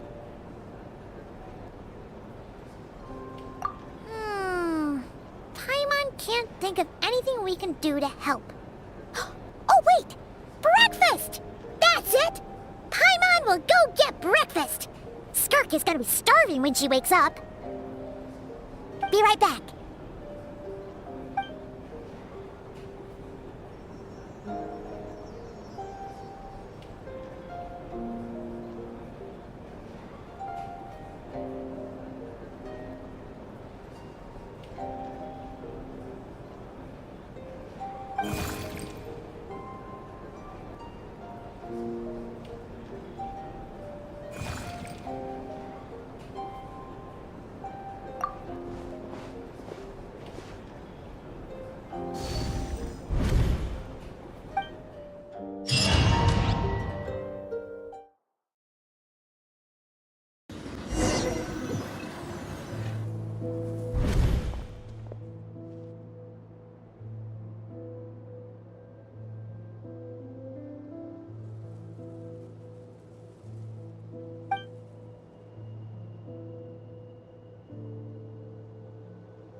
That's right. This is Skirk's inner world. Think of it as the threshold between the soul and dreams. This isn't your first time here, but what you remember is probably a space covered in darkness. I only managed to illuminate a small portion for you back then. Actually, it's my first time talking to someone like this. I only managed to break free and bring you here because the injury weakened her power. I guess that's why I can speak again, too. Call it fate, if you want. I think that's the word they use in this world for lucky coincidences like this, right? Now, before I take you to her, I gotta ask. You're the first outside visitor to ever come here, so what's your impression of this place?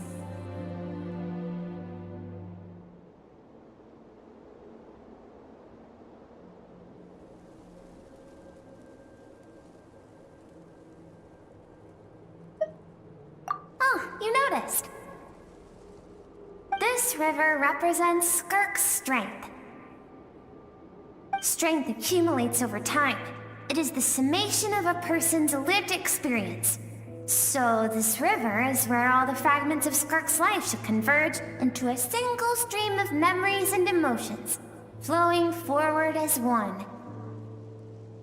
But as you can see, this river has been severed numerous times. It's because Skirk doesn't like who she was in the past. And all she sees reflected in the river is a disgraceful shadow of who she was. She cuts through water and rock with the sword of reason, severs her connection with the past, and begins anew.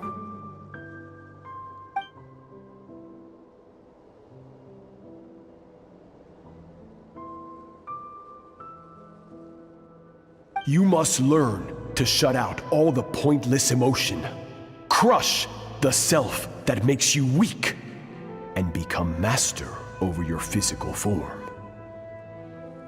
This isn't my first taste of failure or losing power. When you fall, you get back up again and become stronger. That's how it is.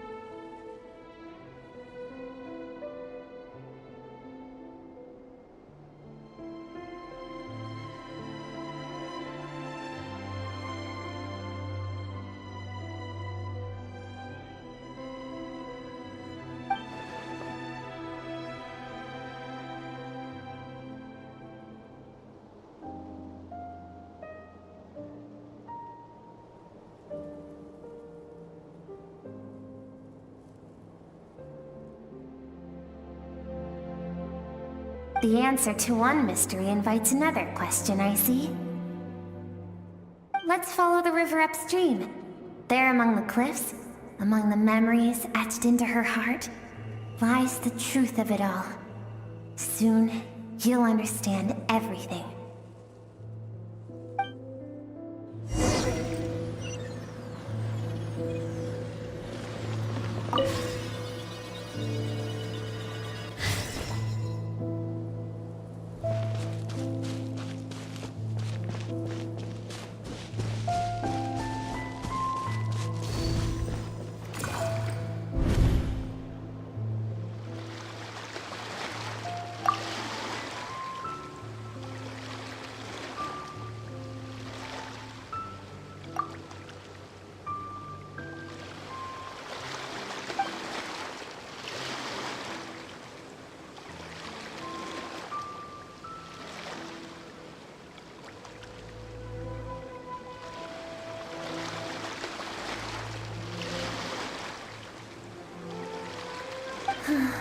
I've always thought that, even when falling leaves don't come from the same tree, they can still form bonds of kinship when they meet. Like meteors, you both made a journey through the stars. Both travelers who have landed on a planet that is not your home. Yet, when she first noticed your presence, although she hesitated for a moment, she still chose to walk away. Indifferent as ever.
Seems like you've answered your own question.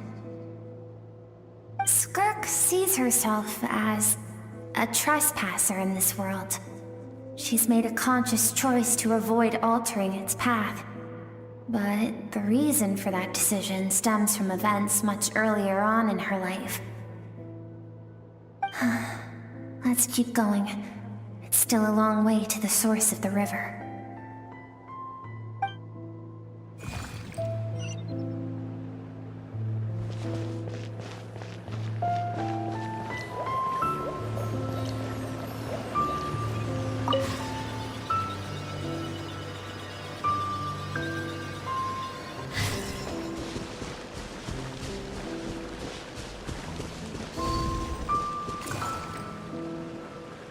You now have what it takes to wield immense power. From this day forth, I shall teach you no more. No one can become a worthy warrior through imitation alone. I have given you fangs and claws. Now, you must learn to hunt. You wish me to travel the world beyond on my own, Master? Indeed. Make new friends. Embark on your own journey. And piece together a new future from the shattered remnants of your past. We will still have contact through the abyss. But know this.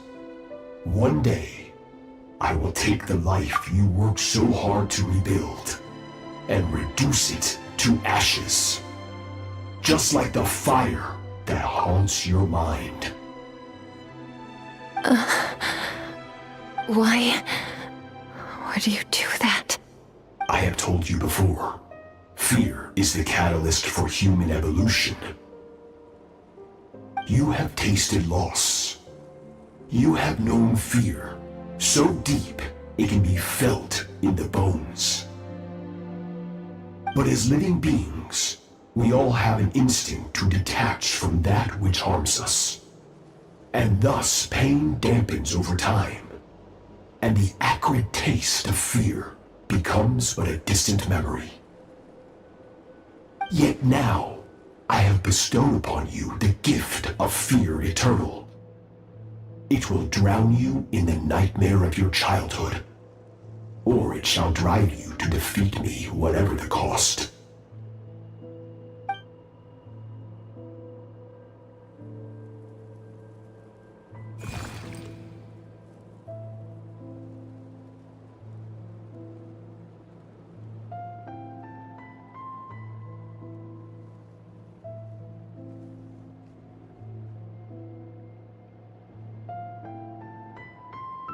That is what Skirk's master, the foul Sertologi, looked like at one point in time.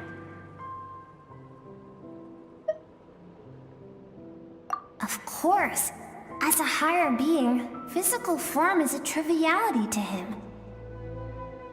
He could appear as a beast, a human, or even a monster that defies description.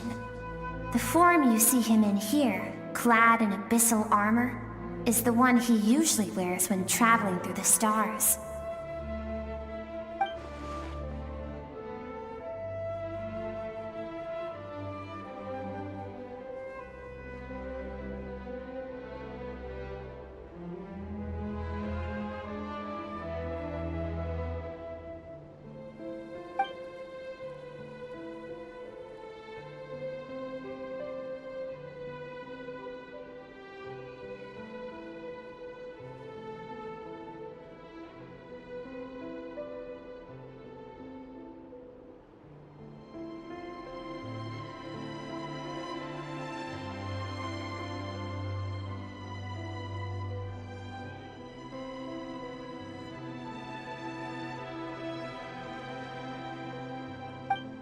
For certain reasons, I need to bridge the power gap between me and my master as quickly as possible.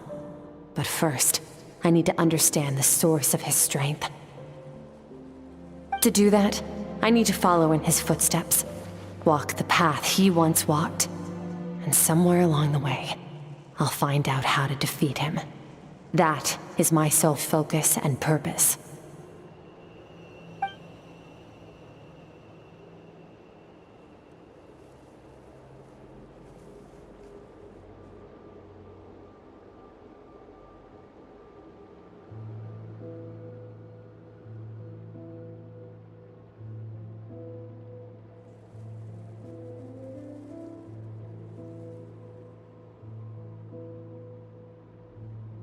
I'll let you in on a little secret. The real Sirology is terrifying. The scope of his power is impossible to understand until you experience it firsthand. It is absolute. The power to crush all things. Shall we keep going? Let's see. We're about halfway there.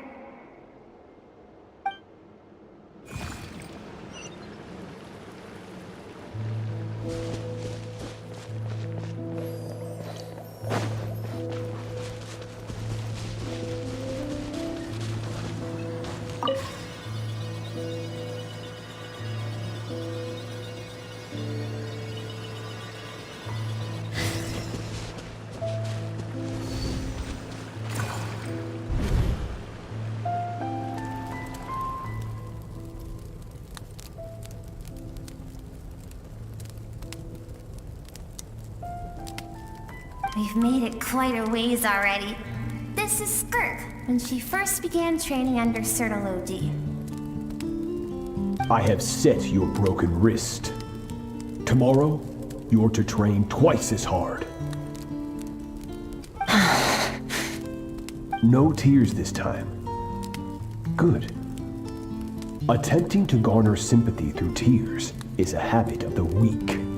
A pitiful, useless ploy. Can I ask a question, Master? Why did you save me? I keep thinking, maybe it would be better if I had died. I wouldn't be haunted by that fire all the time. I wouldn't have to go on like this. I saved you because I have a plan for you. It has been too long since I fought a battle that demanded my full strength, and I hunger for it. Every so-called genius and prodigy I have faced has crumbled like sand underfoot. Before me, even fate bends the knee. So, I will teach you everything I know. Train you by whatever means necessary, in the hope that one day, you might surprise me. But I don't want to draw my sword against you, Master. What you want matters little. Among the boundless sea of stars, the cries of the weak are but faint murmurs that disappear into the void. You of all people know that well. Yes, Master. From that day forward, all she knew was grueling training, emptiness, and fatigue. After some time, her talent bloomed, and she gained control over her emotions, like her master. How should I put it? It was not that human emotion disappeared from her heart, but that reason came to dictate all she was allowed to feel. I suppose it was at this point that she became the Skirk you know today.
We're nearly there.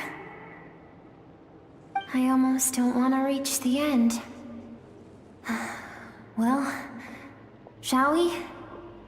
This is the final stretch.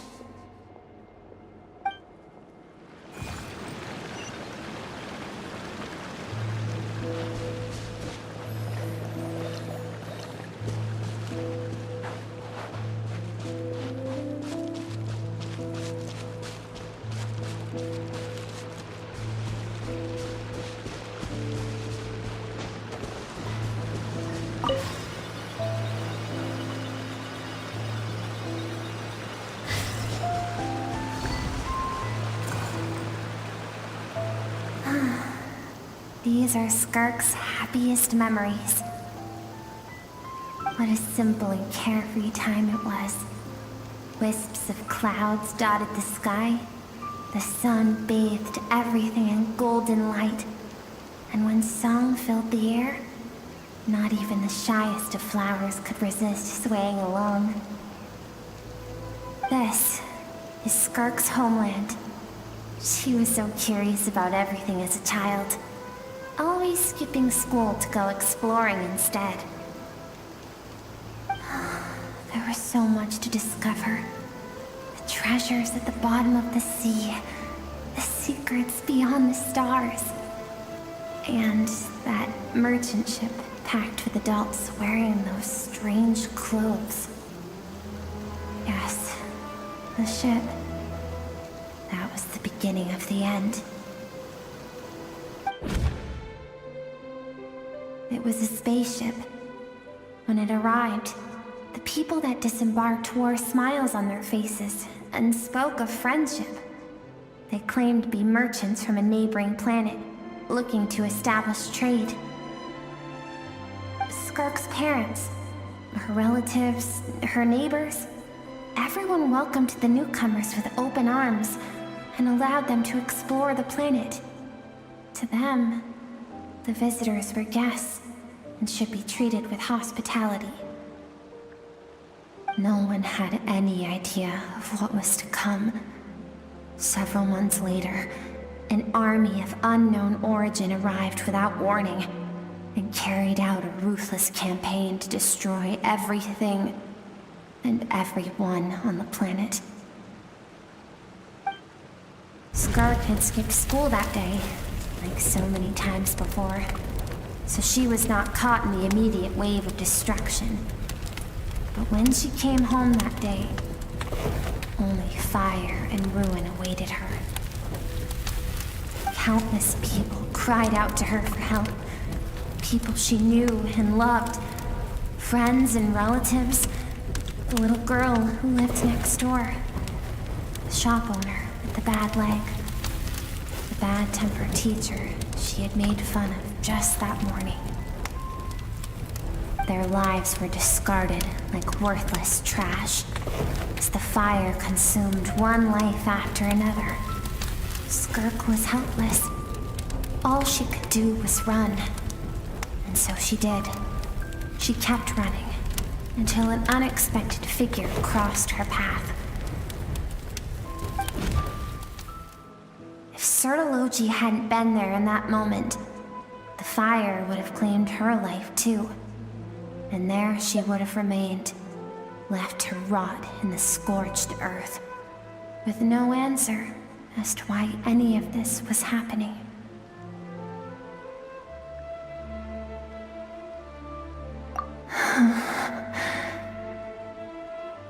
Because she and her people were seen as a threat.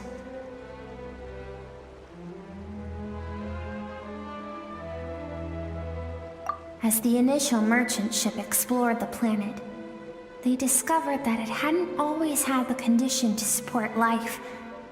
Yet there was evidence of human activity, even during the periods of extreme heat or cold in the past.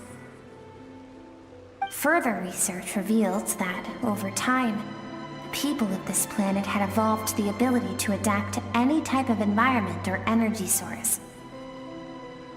For that reason, the outsiders viewed them as a potential threat and decided to eliminate them before the threat could rear its head. And so, the army was called, and the so-called danger was wiped from the face of the planet. Senseless, isn't it? Deemed a threat because of a gift they didn't even know they had. Perhaps it was their own innocence and kindness that doomed them. But in the end, that was lost to the blaze as well. If those with power get to decide good and evil, then all you can trust in is the sword in your hand. And so, before death could claim her, she ran. She ran and never stopped. No one wants to relive their most painful moments.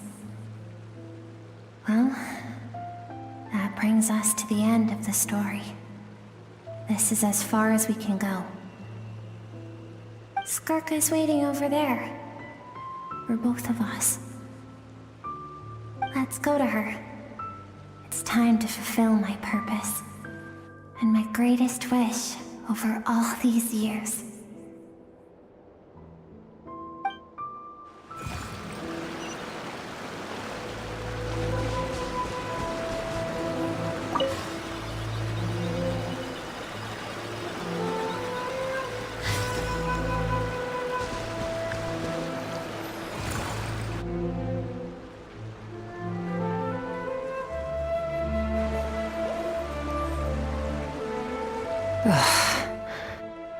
So all this, just so you could bring him here. I have things to say to you. Well, to me. I want someone to witness our reconciliation, even if it takes an argument to get there. And he is the best choice in this moment. Her suppressed emotional self. The version of herself she keeps locked in the recesses of her mind, stifled by reason. All those rejected impulses, those discarded aspects of your past selves, they are a part of me now. I am who you used to be. Someone you have refused to face for too long. So, I came to face you instead. You're wrong. I've faced you all along. And that's exactly why I keep you locked here. Your existence makes me weak. Moments of joy and longing are when we are most vulnerable. Don't forget, it was a penchant for goodness over reason that doomed our homeland in the first place. The vastness of the universe renders everything insignificant. Our feelings most of all. Even so, learning from the mistakes of the past doesn't have to mean erasing everything. Strip yourself of your so-called weaknesses, emotions like kindness and empathy, and what makes you any different from the ruthless soldiers who slaughtered our people? The difference is that I'm doing what is right, what is necessary.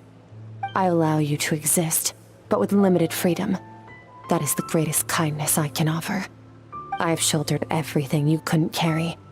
I rose above the numbness and emptiness, and it was cold, unfeeling reason that brought me this far. It made me who I am. It made me strong. That is the problem. I want to shoulder those things together. On the grand scale of the entire universe, maybe our feelings are vanishingly small, but why should that mean they don't matter? Emotion gives warmth to the cold expanse of space. It gives meaning to the world around us. Think back to those nights of gazing at the stars, those afternoons of exploring the unknown. Think back and let them grant you peace. A brief respite from the pressure you put on yourself.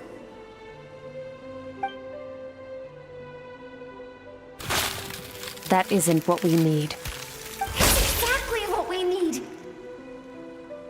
Aren't you curious about why recovering your strength has taken longer than normal this time? Finally, you get to the important part. That is the only answer I came here to find. And look around. Look at your inner world. You cast aside your dreams and curiosity, and in doing so, you lost your original motivation. You severed all connection to who you used to be, so you can no longer draw strength from your past. Now, the only things driving you forward are fear and survivor's guilt. But these cannot take you far enough. And so, this river, the source of your strength, grows more polluted by the day. And you think that means I should seek help from a weak little thing like you?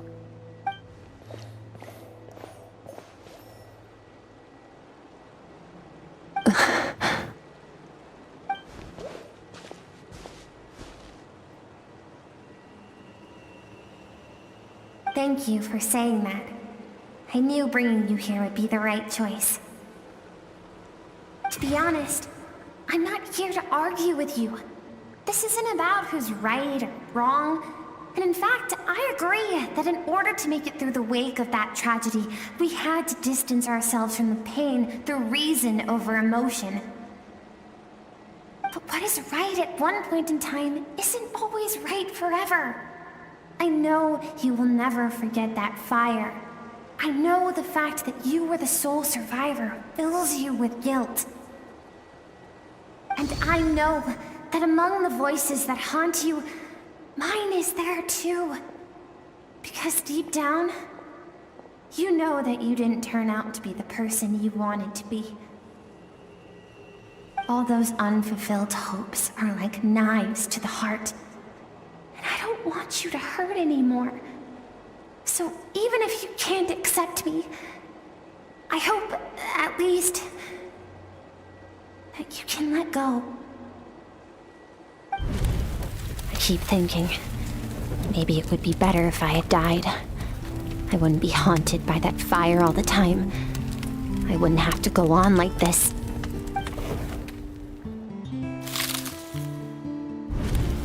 Your dad and I, we're not afraid to stare death in the face, but we need you to survive.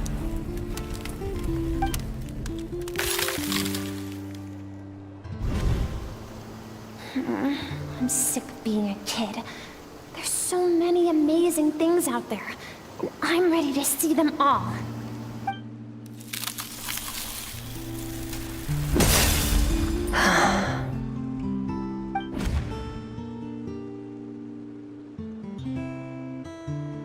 I remember. There was a song Mom and Dad always sang when we went out to fetch water.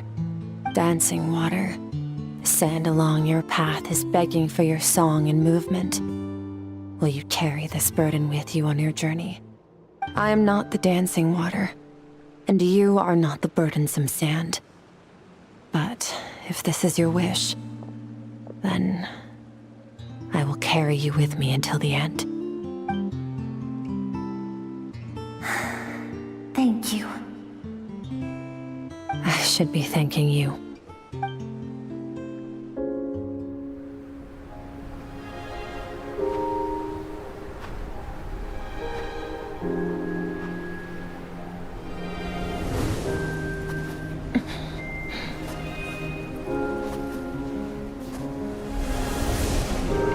Run, Skirk, run! Remember, leave no one alive! Heed my words, Skirk. Let fear take root in your soul. Did you survive? Why was it only you? Skirk, did you become a positive light in this world?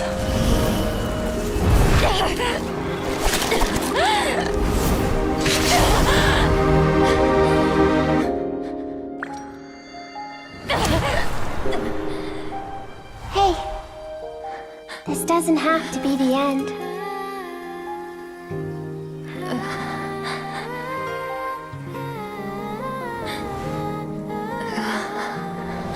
Life is a gift. Don't let darkness claim it.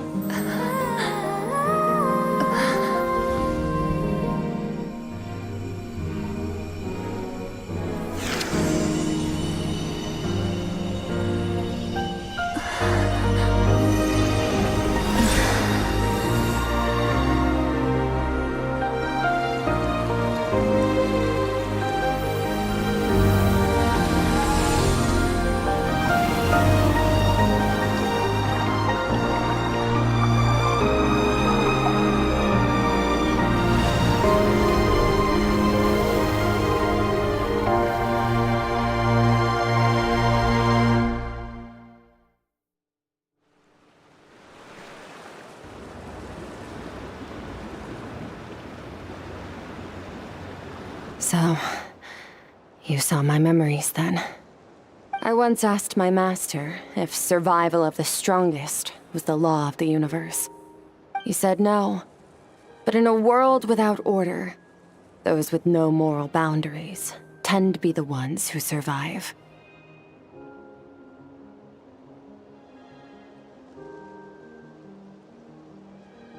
That's why, after hearing his answer, an idea came to mind. An idea that, one day, I would create a new world order. One in which there would never be another tragedy like that fire. One in which power was not the law of the land. But that means I must defeat him. Because my master, Sertologi, is, at the core, a defier of all rules and order. Yes, and not just because of the gap in our abilities, but also because I have no reason to see him as an enemy. Although his decision to train me was not made out of kindness, he did everything a master should. He saved my life, taught me the sword and the principles of strength, and for that, I respect him.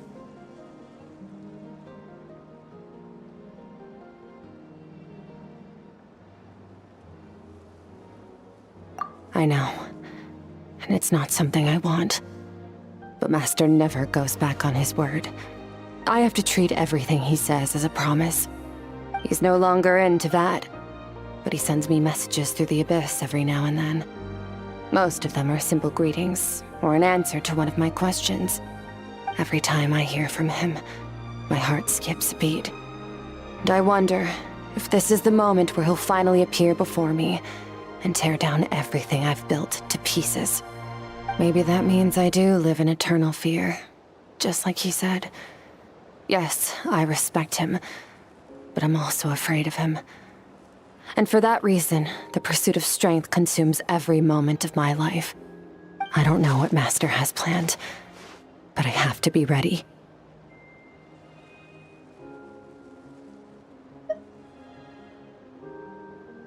Help me? Why? This isn't your fight.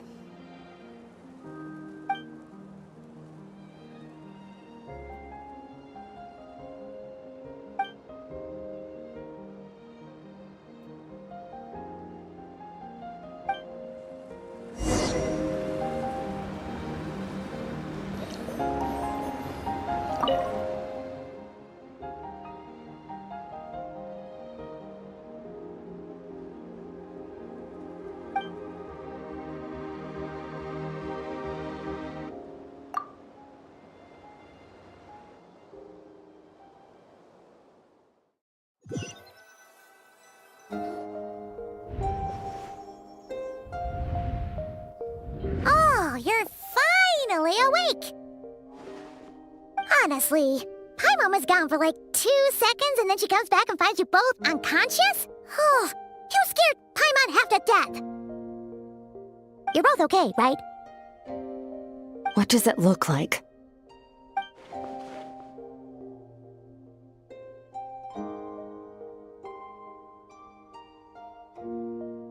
Only water from the source can cleanse the rot and filth that flows from the past into the future.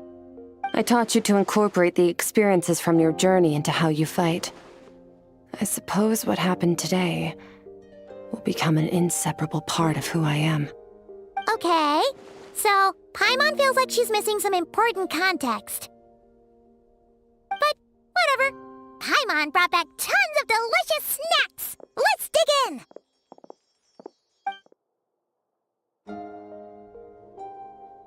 All right. It's about time we finished what we started. We're gonna deal with this thief for good, right?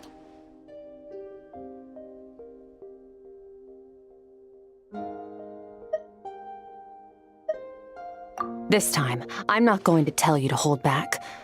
But having digested even more power in the meantime, he's going to be tougher than before. The good news is, we have no reason to pull our punches this time. So, let's go. Same place as last time.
Ad Astra Abyssosk. Welcome to the Adventurers Guild. Thank you for completing today's commissions. Here is your reward.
Wait, isn't that the form the all-devouring narwhal changed into?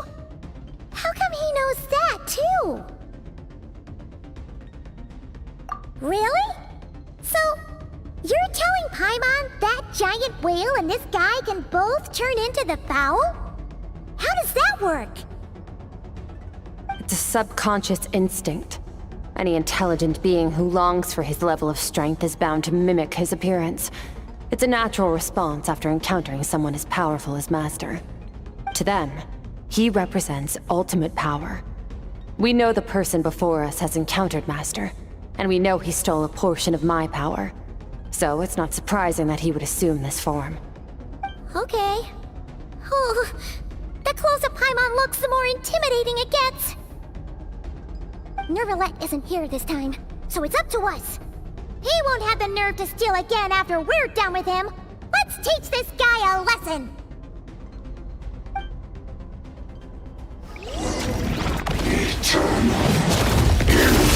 Never start those out!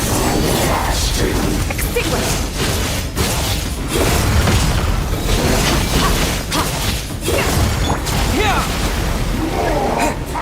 Haven't forgotten your training, I hope.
had enough of my power.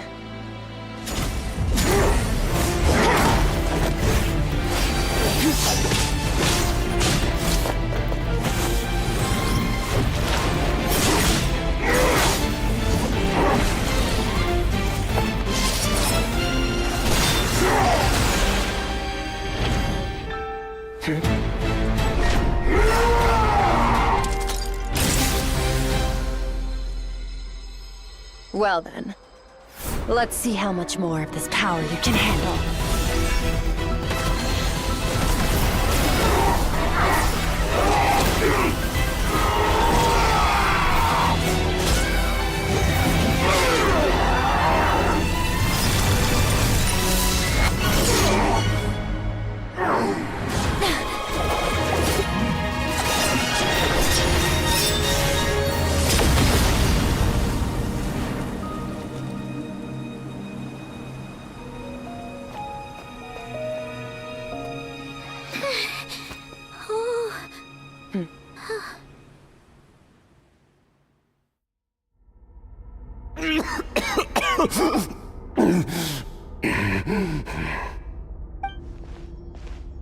Well, have you come to your senses? You saw that my body was at its limit. So, you deliberately channeled your power into me, knowing that it would destroy my shell from within. Such power, such keen battle instincts. So you must be... Skirk, Sertologi's disciple. How long has it been? How long has he been away from Tevat? Hundreds of years. Hundreds? Sorry, it's a lot to take in. I should introduce myself. I am Skofnungar, a friend of your master and one of his followers. This is the first time I've heard your name, Skirk. But hundreds of years ago, I knew you existed. And I knew you would come here. Hundreds of years ago? Sounds like you and Master have quite the history. Care to tell us about it? Of course. Might as well take advantage of a clear head while I can. The story starts a long, long time ago. I was born into a noble family in Conria. As the eldest son, I was set to inherit our title. But I contracted an incurable illness as a child, and everyone gave up on me. I trained the sword harder than anyone else, defeated all of my peers. But it was all in vain. When other people looked at me, all I saw in their eyes was pity, or a strange glee in my misfortune. Even my parents were just waiting for me to die. Over time, my heart hardened, and I became aimless. That was the point where I met your master, Sertologi.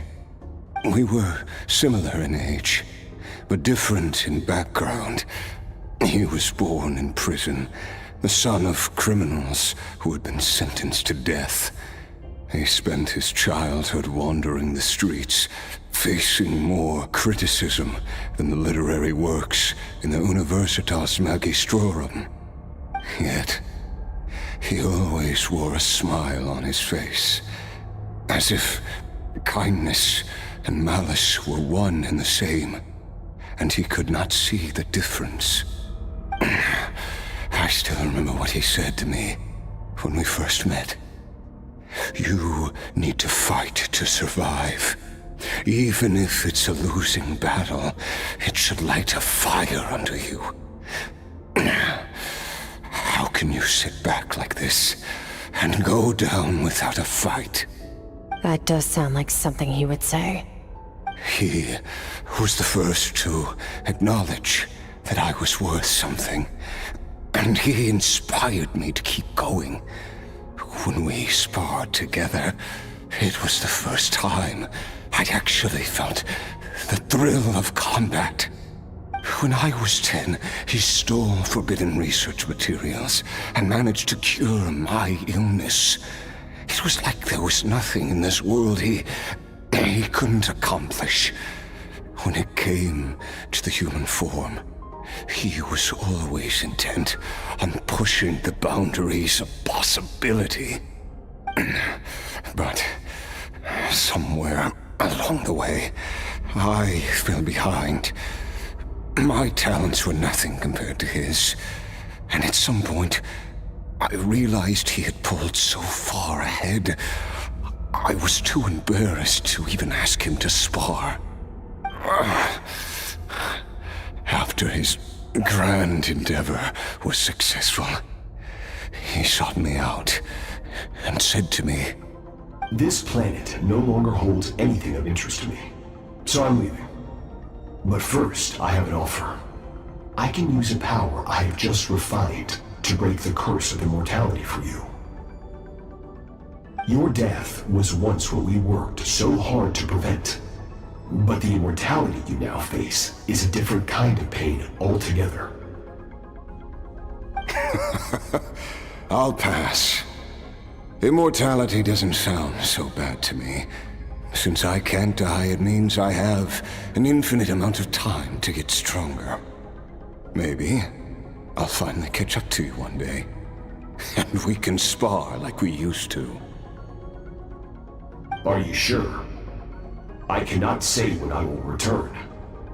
Your body, or rather, your soul, might not be able to withstand this curse. All I can do is try. After all, a wise man once told me, people need to fight for their own survival. Wise indeed. Nevertheless, if you grow weary of the pain of immortality, and wish to experience a good sparring match before you wither away, seek out my disciple. Disciple? Never thought I'd hear that word coming from you. Nor I, but Vedifenir said I was destined to find a disciple out there in the universe, and bring her to Tibet. You know as well as I, Vedifenir's prophecies are never wrong. Well, now I'm curious about who this disciple of yours will be. All Vedifenir said was that one day, the stars shall bow in her honor. Sounds pretty impressive. Of course. Only the most outstanding people would have the right to become my disciple. Still self-assured as ever, I see. But you're not wrong. I'll be leaving then. Oh, and if you are serious about getting stronger, I left you a little gift in the primordial sea. As I've said before, walk whatever path you want. Freedom means even the wicked get to make their own choices. Waiting for me in the primordial sea was the all-devouring narwhal, already beaten into submission by Sertologi. In its weakened state, I was able to cut off part of its flesh and sew it into my own heart. Your heart? That sounds like torture! How did you even survive that? Because, of course, I bear the curse of immortality. So, you used the curse to turn yourself into a vessel for power. Even with that whale's ability, devouring power like that is not something the human body can withstand. With your body and soul constantly at the breaking point, it was the curse of immortality that sustained you. But that is not the path to strength. You have to pour your heart into it, work for it, dream of it. Instead, you stole something that didn't belong to you, and it backfired. You're right. I should have known better, but I had already pushed myself to my limits, and he was still miles ahead of me. so I had to take a leap of faith. I miss your master. I miss the days when we were all together, troublemakers without a home. I don't regret the choice I made. But if you'll allow it, I do want to apologize. To both of you. After the beating we just gave you, I think we can call it even. You're an interesting one as well. Sertologi's disciple. That's a lot to live up to. It can't have been an easy experience. I know what he's like. He rules with an iron fist, using despair and fear to force you to catch up to him, all the while standing ever out of reach. We're like mountain climbers in the dark, never knowing how much higher we have to climb, or when we will see the sun again. True. But I made up my mind long ago. No matter how dark it gets, I will not give in to despair. I will overcome it. Besides, after hearing your story, I suspect what Master really wants is not a battle that demands his full strength, but rather a defeat without regrets. Oh? Since you're his friend, you must have some things in common. The first time we came here, when you stabbed me through the fog and stole my power, I felt no emotion coming from that spike. But when you had to devote all your strength fighting me just now, I could feel joy and passion emanating from your blade.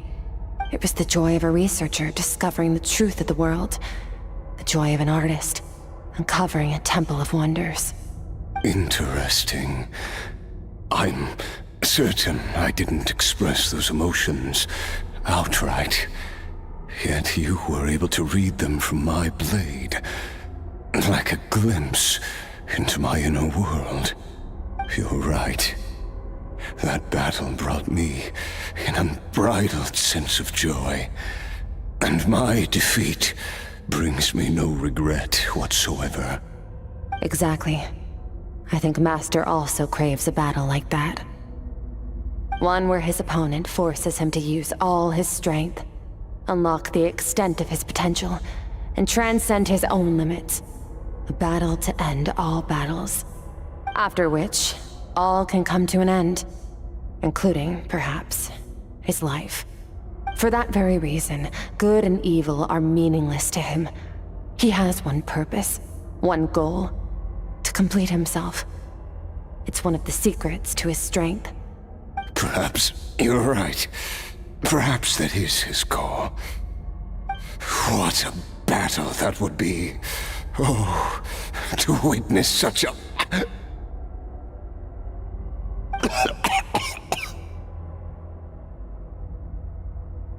Are you okay? Too many different kinds of power are surging through my body. The curse of immortality allows it all to coexist, but it does not remove the pain. I won't be able to hold on to my sanity for much longer. What a shame. I would have loved to witness that battle. Sertologi once offered to free me from this curse. Now, I must ask that of you, Skirk. Can you release me from the pain? I can, but not through death, if that's what you are hoping for. It's not a suitable punishment for your crime. As an alternative, I can take your consciousness, along with all the power you've consumed, and smash it to pieces. The impurities will dissipate, and under the curse of immortality, your mind and body will regenerate. When that process is complete, you will be back to who you were before, no longer tortured by powers you can't control. But it will be a time-consuming and painful process. The decision is yours to make. I accept. And who knows? Perhaps I'll wake up in time to witness your great battle with Surtologi. I have faith that you'll be able to stand against him one day. Though I know it'll be a long and arduous road. If we are climbers in the dark, it appears the dawn has finally broken for me. But your ascent continues. At least, it looks like you are not alone on your journey. I will reach the top of this mountain, no matter what it takes. And you, Skofnungur, will be my witness at the end of all things. That's finally over. Let's get out of here. Huh. At least we don't have to make a mad dash for the exit like last time.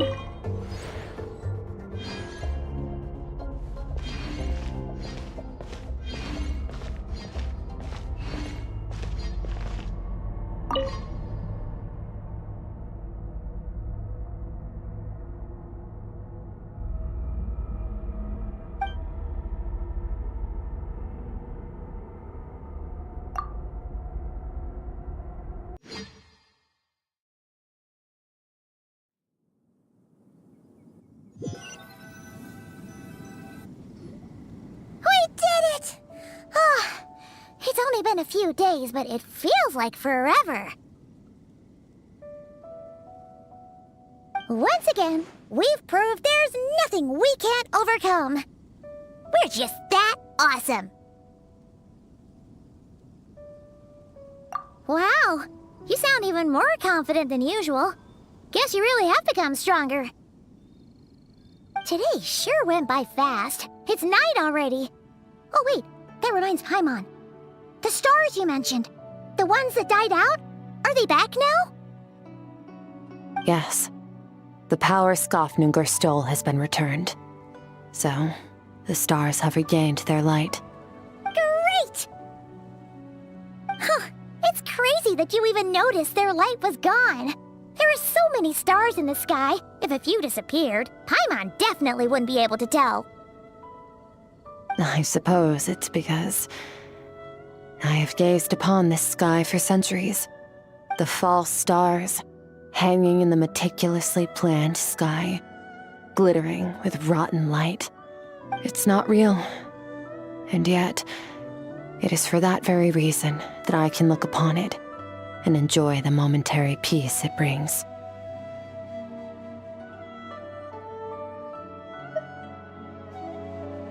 Even the most beautiful of bubbles has to burst.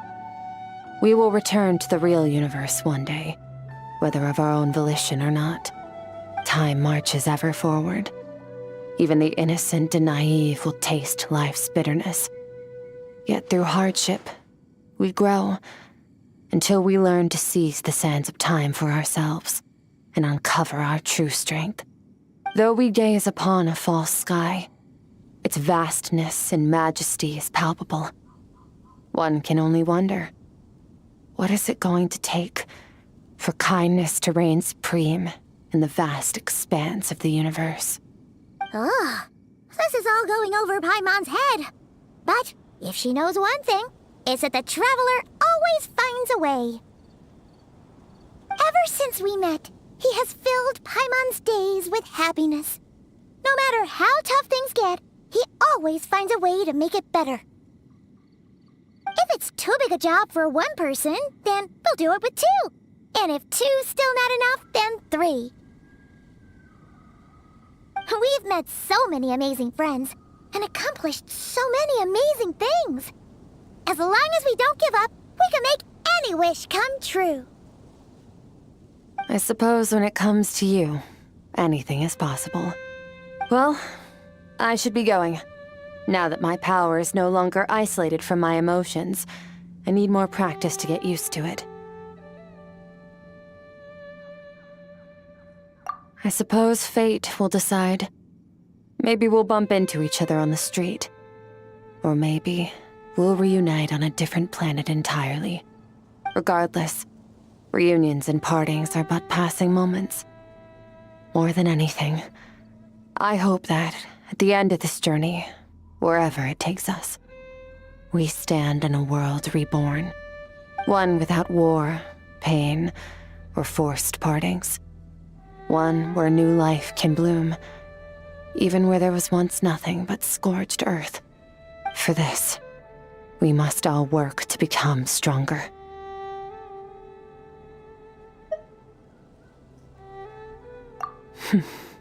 If that's what you want to call me, I won't object.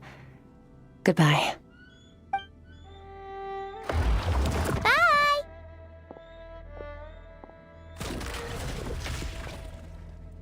Is it just Paimon, or is she being nicer than before? We definitely count as friends after all that, don't you think?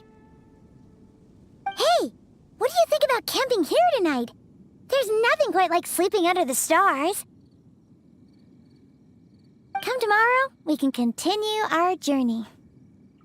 Oh, and since Paimon treated you to that super nice meal at Wanmin Restaurant, it's about time you returned the favor.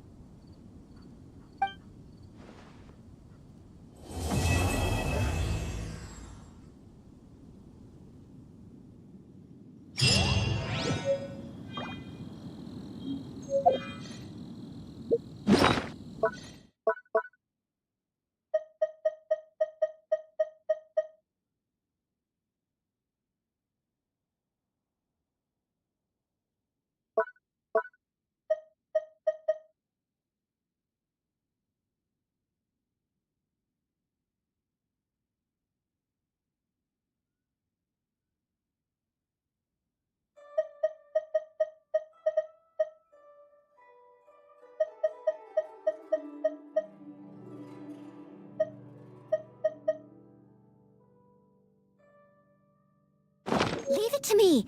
All of it. Whatever it is. What exactly...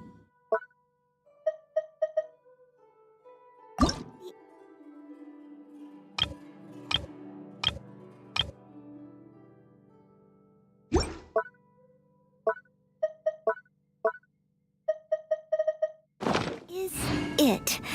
I didn't quite catch your request.